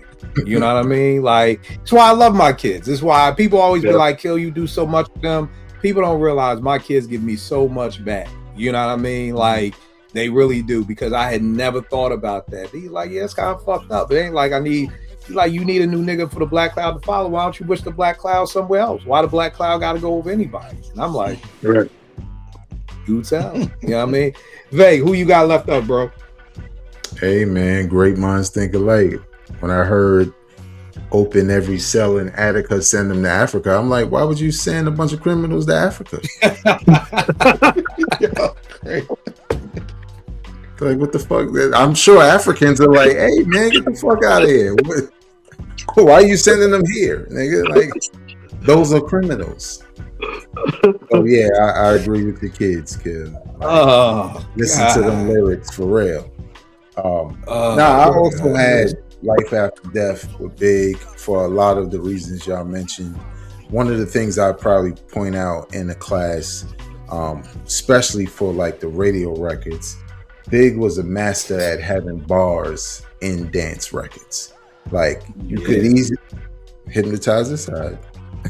You could easily just phone it in, right? Say it was catchy, and that's gonna connect with people, and that be that. But a lot of times he always had bars in the dance records, and I always thought that was dope. And Jay kind of picked that up and did the same thing also. But that's a skill in itself, whereas other guys were trying to create hits for the radio and sacrificing their lyrical integrity. Big was like, it's all the same, it's going in this record, right, so yeah. And that's a skill in itself. I had also now I'm forgetting, I think I had Low End Theory, but it had a little bit more to do with the jazziness of it, and the era. And this is not just Tribe, but this is like Gangstar and Beat Miners and all of that. But I did a piece on the radio a few years back for WBGO, world-renowned jazz station in Newark, New Jersey, where I talked about sampling in the 90s, right? I produced the feature, voiced it, wrote it, all of that, researched, just to draw that connection, and the simple fact that Blue Note Records, I forget the name of the president, intentionally wanted rappers to sample the jazz music because the popularity of jazz had died and people weren't buying that music anymore. And he saw a younger generation of producers were into it, and the kids were, which was us, was connecting with it. So it was sort of like he was encouraging the sampling so he can reissue these records, because inevitably, we hear a sample like, damn, that joint is dope. Oh, this is the original, and we go buy the original. So I think albums like Low End Theory helped to usher in, like having Ron Carter. Ron Carter didn't perform with nobody, like, let alone rappers. You know what I'm saying? So that was a big breakthrough in bringing two genres of black music together that have a lot of similarities, especially in fan bases and improvisation, together to make what people call like the golden era of hip hop, because of the sound and the lyrics and how the jazz samples were used, which Primo did a lot of himself. So that's one of the reasons why I would use Low End Theory, just kind of to marry the genres of music And the last one I had was DMX. It's dark and it's hot. Like I did not like DMX when I first heard him. really. You know, Kill. I'm an Aries. Like, yo, this nigga bark. You like this nigga? Hey, that's the same way I was. I was like, this is what y'all niggas is doing. I came back to Philly on my block and niggas played, and I'm like, this what we do? This nigga fucking barking like a dog. Y'all like this shit? Right. But one of the reasons why I would do that is because, for simple reason like that, what won people over with DMX was his passion. Like everything it was similar to Tupac. Everything he said, you felt like he meant it. He lived it. Like you felt like he was talking to you. You know what I'm saying? And I think that's what resonated with people at that time, where it was shiny suit era and make radio records. And here's this dude, no shirt, 2 pit bulls, chain, bald head. He not barring nobody up. He's just him. And especially when you, because again, I think the visual would help a class. But I remember when he did Who We Be on the BET Rap Awards before it dropped. And it might as well been, I mean, this is sacrilege because y'all know how I get down. Y'all see him over there in the corner. It was like Motown 25 again, because I wasn't anticipating DMX. I didn't know this record, but his stage performance was so electric, and it was just him. Right. When he came out, and I didn't even know what the fuck he was saying. I was just in it like, oh, did it. I didn't know what the fuck he was saying. But to me, that transcends the genre of hip hop, and it's more about being an entertainer overall, right? Move the crowd, like Rakim described. He captivated an audience who you may not have known who he was unless you lived under a rock, because some people don't listen to hip hop bars. Or, you know what I'm saying? Or you didn't like DMX, but I felt like people got it after listening to him for a while. And then also, even though, you know, I'm a hip hop snob, it's for the kids in the classroom, so. But the busting your head open, but then praying on the next track is like, hey, nigga, which one is it? Nigga, you gonna hit me over the head, then pray for me, nigga? What the fuck? But yes, there was so many people who loved the fact that he had prayer on his album, and I was like, yo, this man is powerful, right? And it's most indescribable, but that's what I mean about DMX, that album. And he has some storytelling also on there, and I think he probably resonate a little bit more with the generation because of the intangibles of, like I said, energy and being relatable. So, and his story. So, all right, no doubt. We going to the 2000s. I'm gonna set us off with "Get Rich or Die Trying," 50 Cent, 2003. I've never seen a drop like this in my life, dog. I went to go buy the album. I had to go to 5 different record stores. They was all sold out. I didn't even get the album for a good 2 weeks because everywhere I went, Best Buy, Circuit City, Sam Goody, Mom Pop, no place. I've never had to search for a new hip hop album release like this. You know what I mean? To the point that I'm just like, yo, I can't even get my hands on it, which was incredible. I want to say it's one of the most anticipated albums, just of all the hype off of 50 Cent. And it's one of those times that he completed the task. Like, this was not the letdown. It was, he delivered. It was everything that I think people wanted and more. And to me, it was, the intro of 50. I actually did think 50's career was going to be bigger and last longer than what it did. I almost feel like by that second album, I feel like he, assassinated Ja Rule, and then nigga was like Rogue from the X-Men. Like, he just killed Ja Rule and then took all the niggas' powers and started doing this exact fucking same thing you just this nigga doing. But I just think that was just a incredible album. I mean, from the second you play that, it's just like, yo, you're just off, on a journey. So definitely 50's joint for that. AG, what's one of your 2000 joints? I'm gonna piggyback off something that Vegas said. I'm gonna go with The Blueprint in 2001, but for a specific reason on my curriculum. Vegas talked about like hearing a sample and then going back to the original, right? The Blueprint is a production masterpiece. Kanye, Bink, Just Blaze, all of them did their thing. So I would more so tackle that album as far as like reverse engineering, like hearing the dope samples throughout the record and then say, okay, now go back to the original. That's Jackson 5. Like that right there is The Doors. That's Natalie Cole. That's Bobby Blue Bland. That's Al Green. Like, you know, go back to this. So that would be the approach I would take with the Blueprint, you know what I'm saying, for it being a production masterpiece. All right. Spence, what's your first one for the 2000s? I got Kanye West, College Dropout, and basically birthed the generation during a time where hardcore MCs and hardcore groups was the thing, where he came in and kind of changed the whole complexion, where other MCs, whether males or females, felt like they can be themselves and do everything else but what the industry want them to do. And I think he kind of changed that. I know everybody talks about the soul samples. We already know that was out before that, but he kind of brought it back, I guess, out and made it popular again, where people didn't mind rapping over certain things and stuff like that. Yeah, dope. Babe, what you got for your first one? Jay Dilla, Donuts. Mm-hmm. I feel like, you know, if I got a hip hop class and there's some quiet listening, I might just tell the kids, listen to this shit, take notes, and then tell me what you think.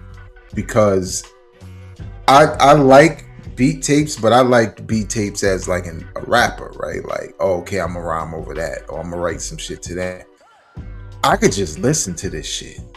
It's just so much going on without having a rapper to guide you through what these beats mean. Like what was his thought process when he made this beat? Why did he put that sound effect in there? You know, just different things like that, and really break down Dilla's like thought process when he's producing, and probably more importantly, thought process when he made this.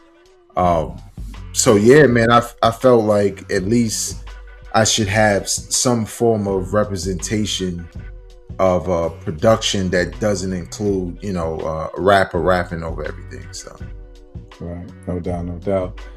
Veg, I'll just piggyback off that with you because and I thought I'd be the only one with donuts on here, but I mean, to this day, I love this album so much. I've got numerous copies of it.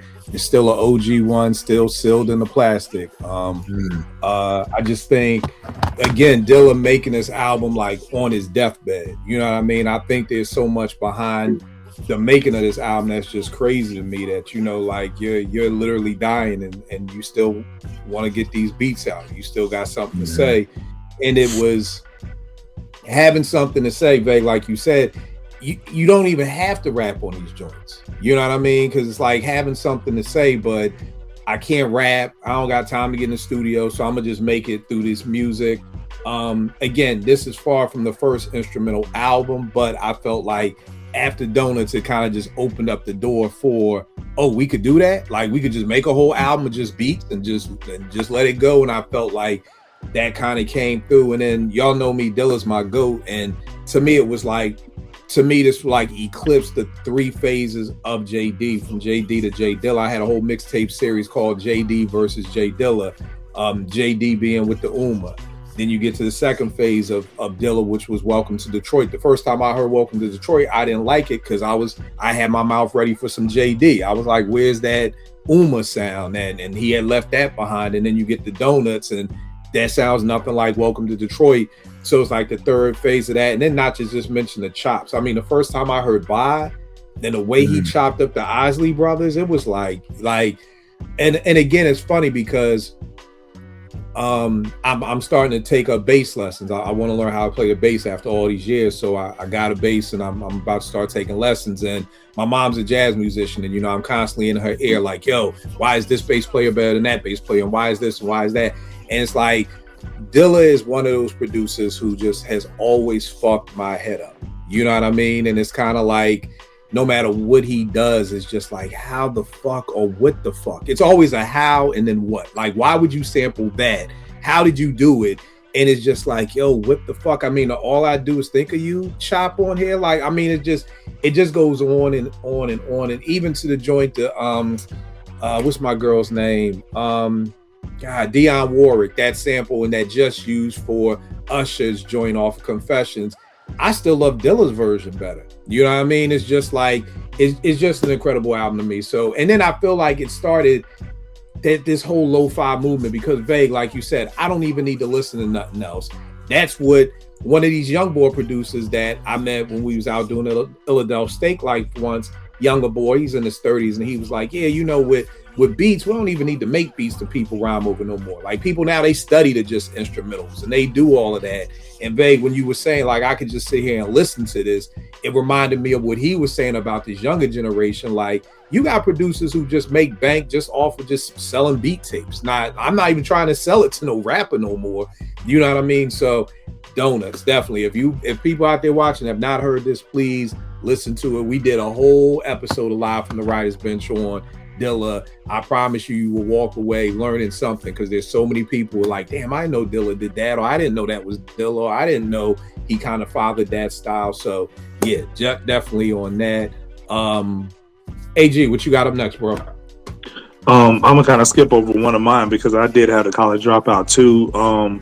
You know, for all the same reasons Spence said, like, that was the first time a regular guy was, you know, it was dope to be a regular dude, not necessarily in the streets, since Tribe and Daylight and all those, you know what I'm saying? Kanye made that cool again to just be yourself. So I think that could be inspirational for a college student, and then to chase their dreams too, because Kanye was real passionate when nobody believed in him. He believed in himself. So that's dope. But what I'm gonna say is Outkast in 03, the Love Below and Speaker Box. The reason why I would choose this album is for a lesson in the curriculum about differences and how two different people and personalities can kind of come together. When you come to college, you'll have a roommate. You might not vibe with your roommate at first or whatever, but if you take the time to get to know your roommate, then y'all might, you know, could go on to be like the best of friends or whatever. So I think it's just a stark contrast on the album, and I thought it was dope that it was a double album, but it was like two solo albums, and they packaged it together. But you know, if you kind of, like I said, reverse engineer that and show the class, like, okay, this is what they sound like separately, but then if you go back and listen to the rest of their catalog, what they were able to do together, and then the sound that they were able to create, you know, I think that would like pretty much blow their minds as far as the class is concerned. So, you know, I would just use that as a lesson to the, you know, class, despite your differences, you know what I mean? Give somebody you meet a chance, and you may end up hitting it off with them. Yeah, that's dope, bro. I was gonna say, and Sing to Me, it's L.A. Reid's book that's out about his life, and he talks about that album. Because I've always said, whoever A&R that album, that nigga needs like the award of the year, because if you would have dropped those two albums separately, there's no way in hell that album sells 10 million copies. Like, right. It just doesn't. You know what I mean?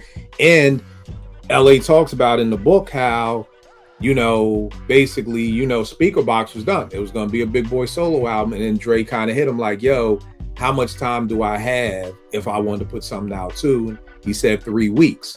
You know, now I don't know if the whole album was recorded in 3 weeks. Maybe 3000 had stuff in the stash or whatever like that. But the fact that it was going to be a Big Boy solo album and they waited and put it together like that.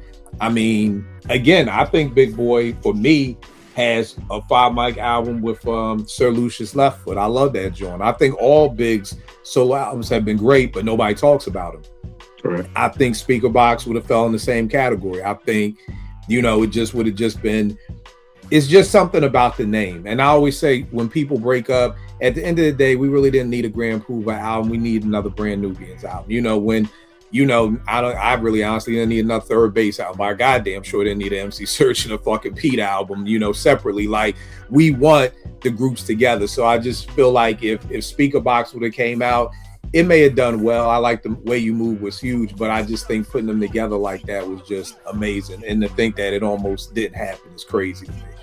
Spence, what you got up next, bro? I got Little Brother, the Minstrel Show. And, yeah, I got them basically making a concept album where they created a TV network, and just throughout the whole album, you get different skits that blends into some of the songs and stuff. And just basically talking about, the minstrel show in general of the music industry too. And I think it's a dope album, and it's something you want to inspire somebody to be creative too. You can listen to this album and get creative and learn how to be creative or create your own concept album. Yeah, that's a dope pull. Very dope pull. Vay, what you got up next, bro?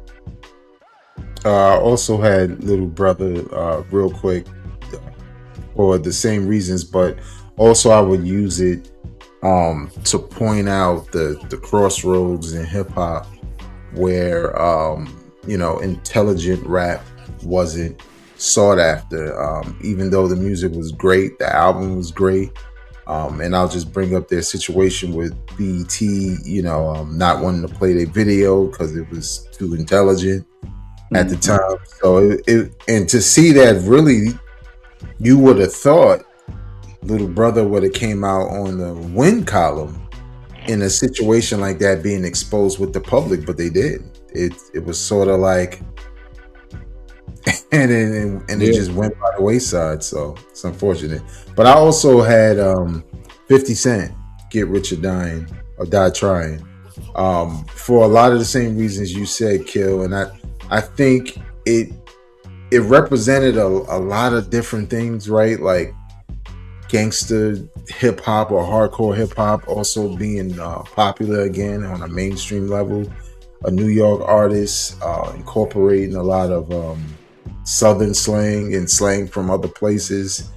A guy that was dropped, shot like Tupac and all of that, and it just was a perfect storm. And the main reason why I would not that I would do this type of album for a class is to point out timing, because in music it's all about timing. Cats make dope records all the time, and the smart ones wait for certain records. They take opportunities to drop the joints, like GNX, right? Like you fucking mop the floor with Drake, here's an album, and who knows, maybe that album wasn't even up next.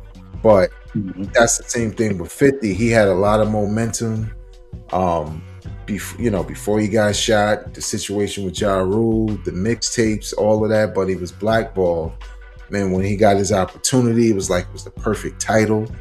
It was the perfect songs for different situations. You hearing in the club, you thinking that's the album until you hear Back Down and, all these straight up hardcore records, and 50's out of here. So it's just one of those things where you can be talented, you can have dope lyrics, you can have dope beats, but when you're playing on that level of entertainment or music or whatever with the music industry, it's all about timing. And 50 Cent's timing was perfect at that time. So, right. Greg, let me ask a quick question off topic. Do you think, because I agree with you everything about the timing, do you think if 50 getting shot helped push him? Like, do you think 50 still does these numbers? I always felt like that getting shot piece just fell in perfectly with that time in hip hop. Shout out to your show. But it's like same thing with Game. Like it was like Game. So I got shot. Conway, I got shot. Look, everybody, I got shot in my face. It's like hip hop just became this place where it was like, if you get shot, boom, you're off to the races. Do you think that helped 50? I think it does, but I don't think it's the reason why he was popular. Niggas get shot every day. I ain't Cam. All right, Ace. I didn't even think that wasn't even on purpose. But no, because I feel like it was a perfect storm of things. It's kind of like Kanye, right? Car accident, war, jaw wired, through the wire. Like it's really some hip hop shit. But for 50, they also used it because look at the album cover, right? It's fucking There you bullet go. holes, Right. glass, and all that. So it's kind of using his story to get you hyped, which includes him getting shot, getting dropped, having beef, the Ja Rule situation, Dre and Eminem are large at the time. It was just like, this is the perfect like you said, the storm perfect storm. for everything. But yeah, I think so. So kids, don't go out there getting shot and you got some whack ass music. It's not gonna work. Okay. Right. It's like Jay had a line, I forgot on what album. He was like, y'all respect the shooter. Y'all respect the nigga who got shot. I respect the shooter. Because like you said, niggas get shot every day. Like, and I was always sitting here like, okay, so he got shot and that's what makes him hood? Like you said, niggas get shot every day. Like, that don't make you hood. But yeah, great pick with that. Get Rich or Die Trying. Next up, I got I'm gonna go here because a lot of stuff got named already for me. I'm going with Hell Hath No Fury. For me, Built for Cuban Links has always been mafioso first and Coke second. So this to me is like Coke first. These niggas are sitting in a fucking stove. Like, I don't know if it gets more Coke than a nigga with the stove open with a crown on his head sitting on the goddamn stove door. It don't. And I just think this is just incredible. I think it's the Go Coke album.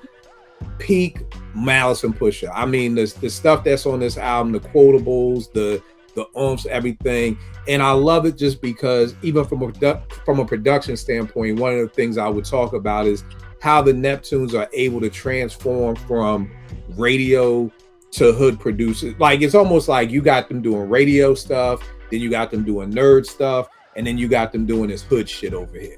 You know, and to me, that's crazy to me that you can make Change Clothes and turn around and make Wham Wham. And it's like totally different. Like, it doesn't even have the Neptune sound to it per se. Because you always know when there's that time when you heard it, you're like, oh, that's Neptunes, that's Pharrell, that's Neptunes. Wham Wham, it ain't no, that's the Neptunes. When I heard Grinding, it wasn't no, that's the Neptunes. When I heard, Keys Open Doors, it wasn't like, oh, that's the Neptunes. So just kind of like a breakdown of how as producers the Neptunes are able to morph, and they only do it with them. You know what I mean? Like, they don't even give that down to Jay when they're fucking with Jay, who's the Coke King. So I love how they come together and they just make that music for them. I think it's a talent that a lot of people don't talk about, whether it was Pharrell and Chad, Pharrell, whoever, Neptune, Solo, Dolo together, whatever, how they're able to turn it on and turn it off right at the right moment. You gonna say something, Babe? I just had a question because I know you also read the Teddy Riley book.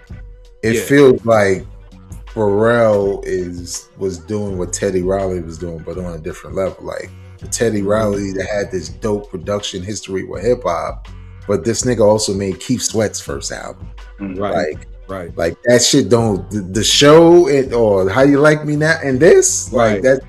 It shit don't make no sense. So Teddy being down Virginia Beach, messing with Pharrell, like that whole yeah. Again, another dope book to read, y'all. That Teddy Riley biography. That joint is another dope read. AG, what you got up next, bro? You care if I say my last two because they kind of indirectly go hand in hand? Yeah. So the curriculum around these two would basically be around race relations. You know what I'm saying? So I got Marshall Mathers LP in 2000. You know what I'm saying? Him at one point was in my top 5. He's fell out of my top 5 now. Probably around like 6 or 7. But when with this album, if you're teaching a hip hop course, you're going to have white kids in your class. It just is what it is.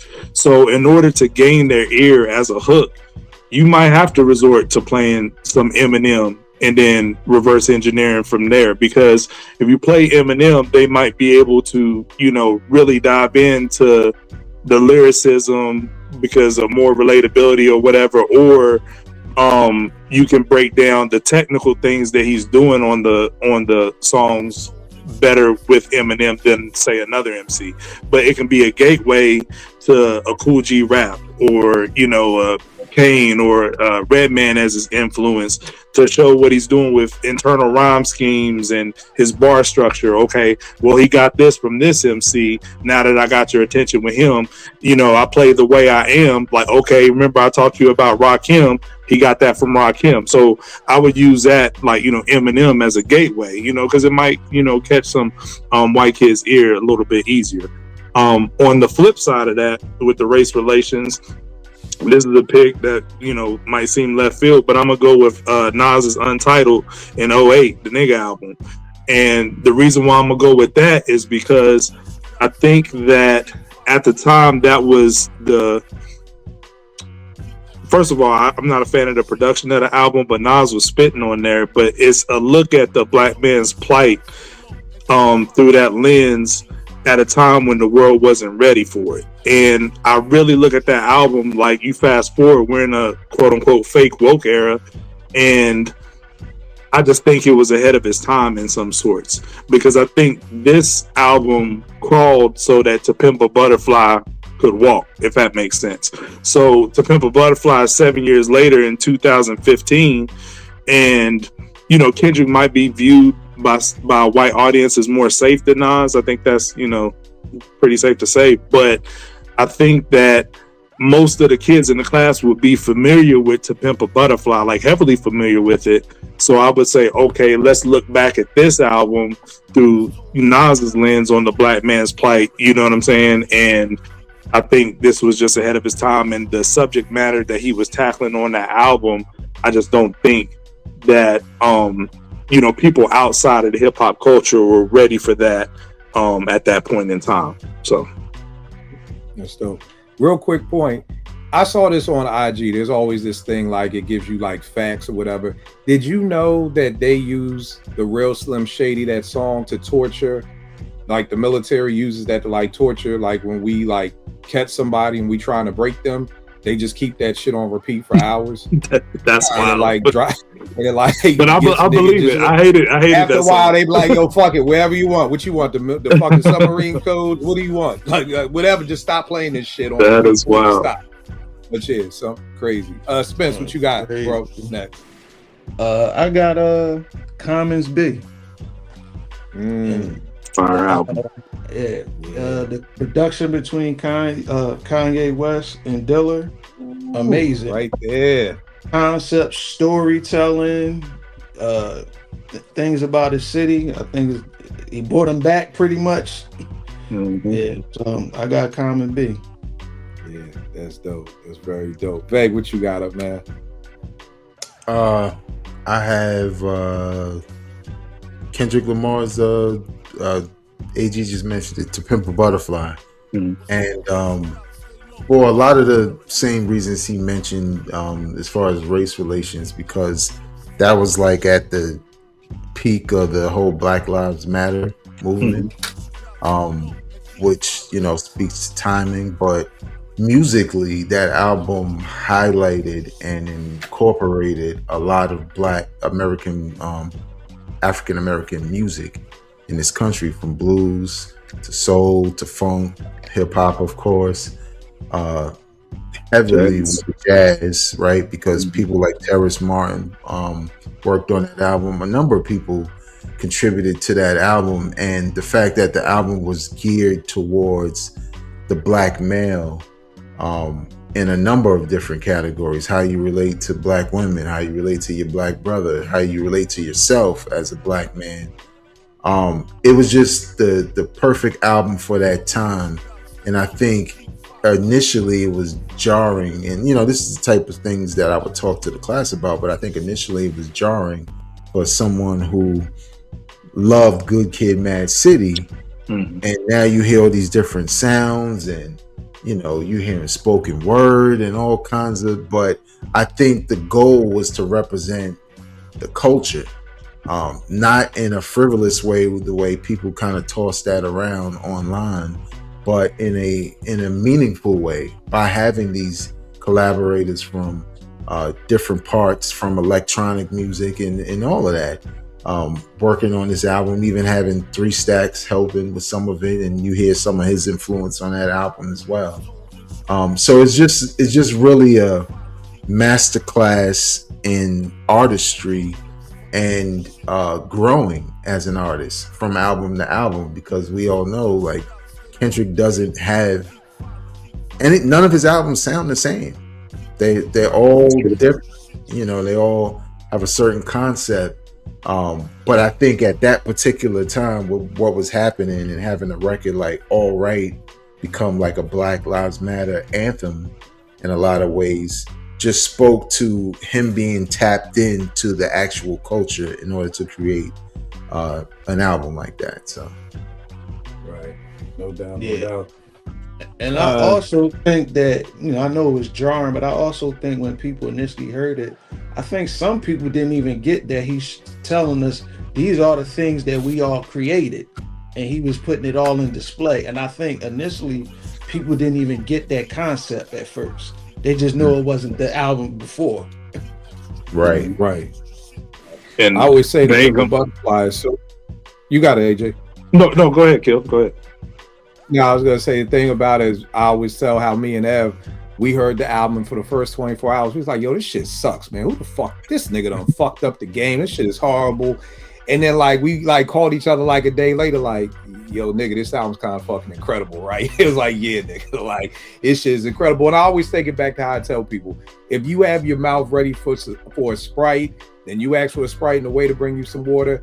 That water is probably refreshing. Ain't nothing wrong with that water, but you just had your mouth ready for a Sprite. You had your taste buds ready for it. Nothing wrong with the water. And I think that's what you get from real artists. You know, Kendrick Lamar, D'Angelo, every album is totally different. I knew people who didn't like Voodoo because it didn't sound like Brown Sugar. I knew people who didn't like Black Messiah because it didn't sound like Voodoo.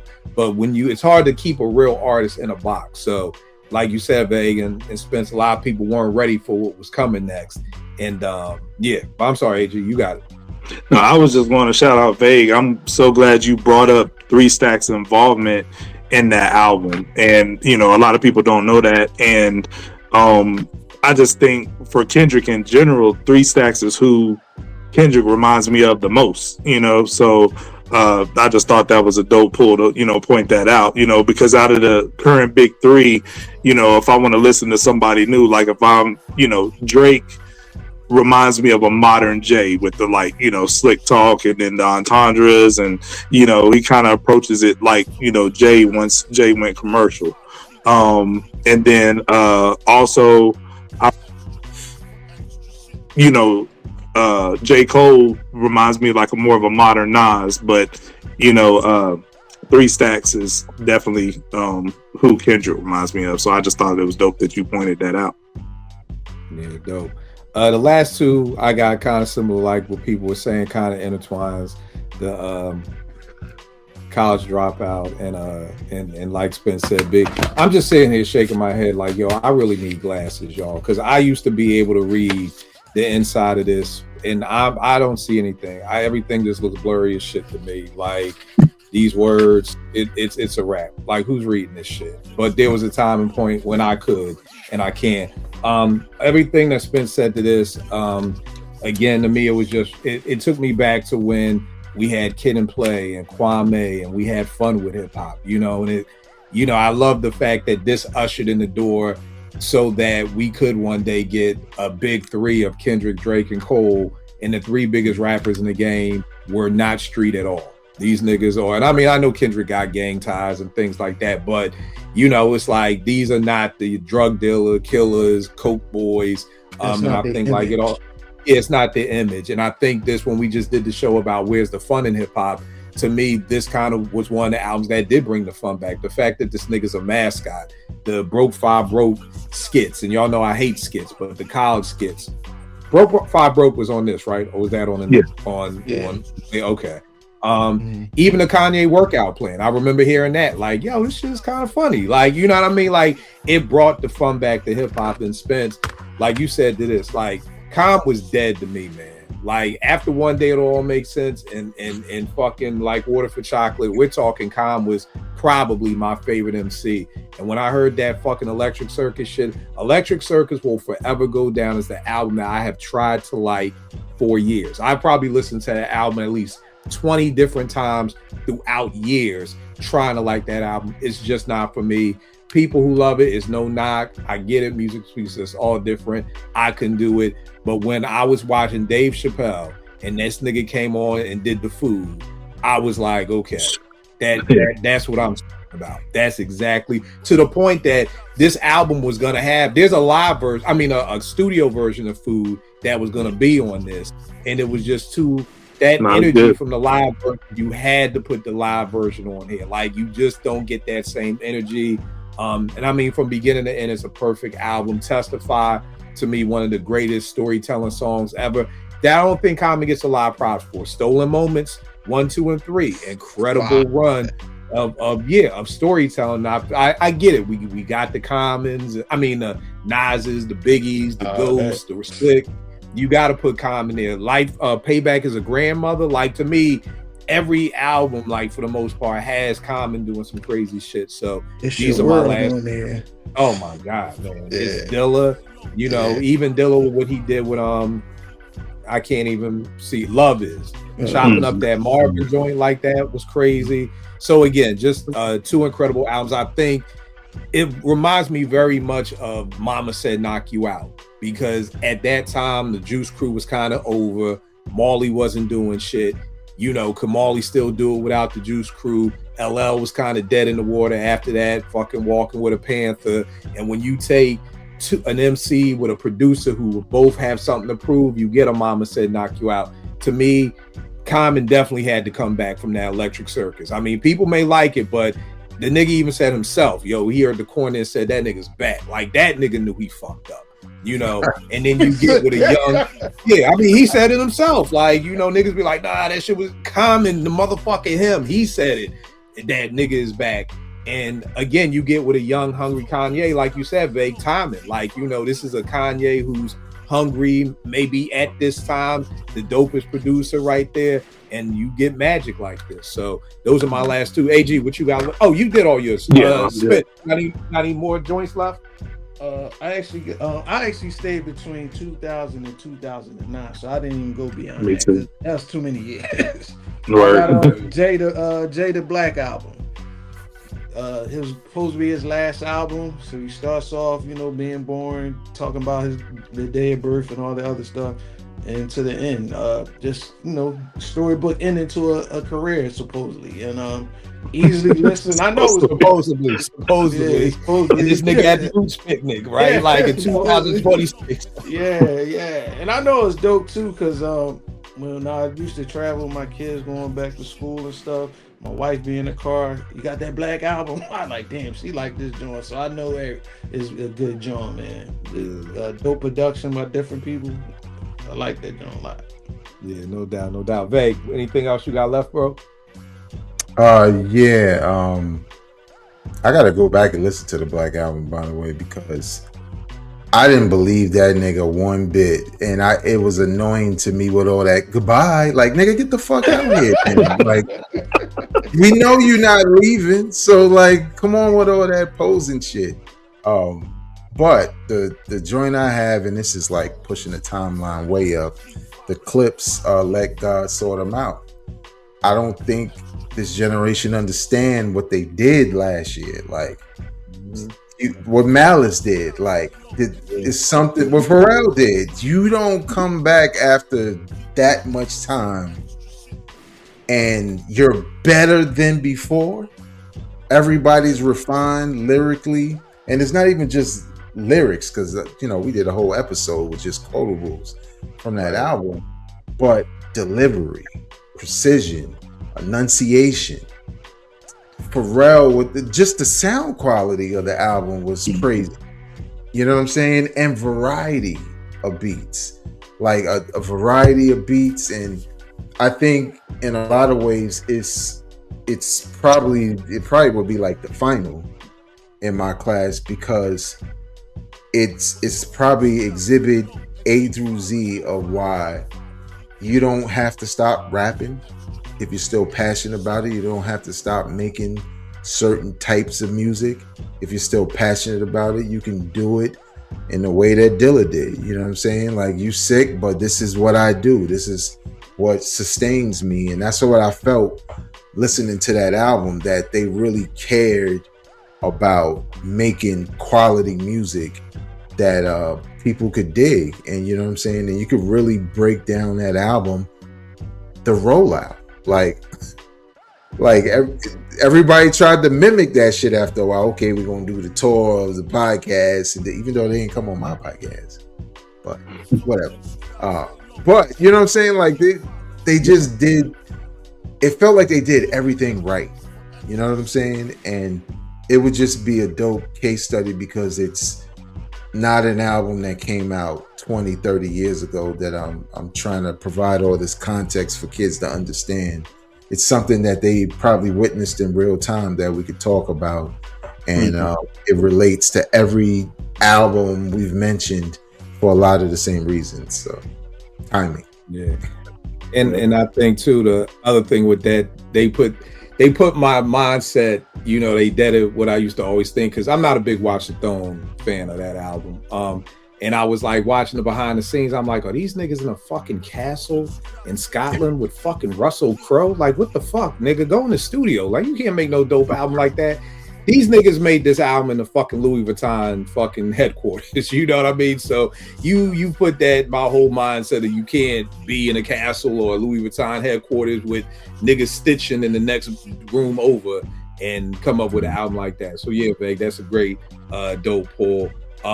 Vague, where can they get at you, bro? And more about your podcast. All right, you can follow me on social media at Vegas World INC. You can check out my podcast, Hip Hop Now Podcast, right here on YouTube. Hip hop news and perspectives, just to highlight. Since we're in June, it'll be the 30th anniversary, if you didn't know already, of Jay-Z's Reasonable Doubt. I have an episode commemorating that album. Me and my man Jay. It is probably the dirtiest episode I've ever done on my podcast. Hold on, Woods? Yeah. All right. Mainly It's because so funny, this nigga got so many names. I'm like, I called him one time. I guess his wife answered off like, I speak to Woods. She like, what? Like Hollywood. And she was like, niggas really be calling you that shit, nigga. right. So Jay, all right. But yeah, you know, what makes this episode in this 1996 series worth your time is because we have a lot of unique stories from that time when that album dropped. Early Jay-Z being at Morgan State, getting booed because Faith was the headliner and people were there for Faith, and they were like, get this skinny little nigga on the boat out of here, like, who is this? But the heads knew who he was. And you know, it's just a lot of stories or whatever that are unique to that time in that album. So that'll be dropping this month at some point. No doubt. Talk a little bit, because for people watching, Vague has done an amazing job this year of an incredible series. I think it's incredibly original. I think what you're doing is amazing. Talk a little bit about what you've been doing this year.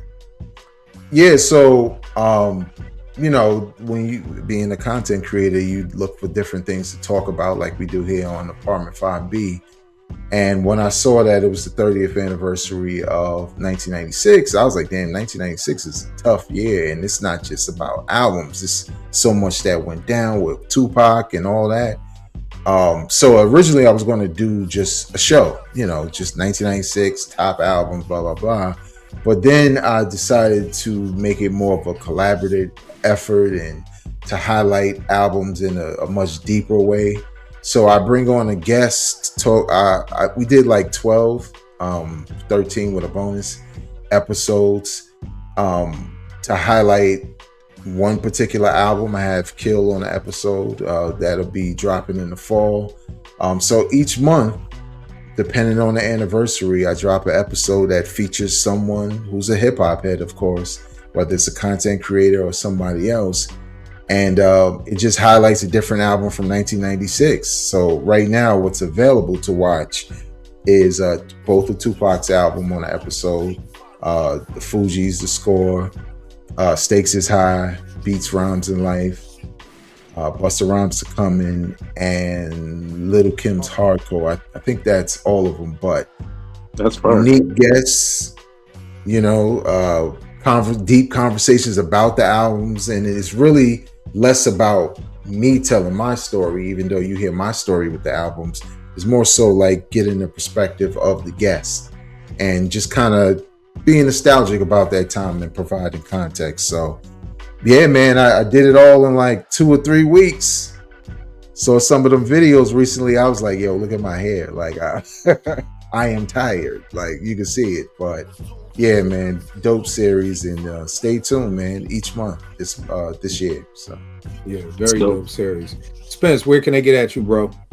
It is Spence on IG and on Twitter. All right. AG, where you at, bro? Adriel Green on Twitter. All right.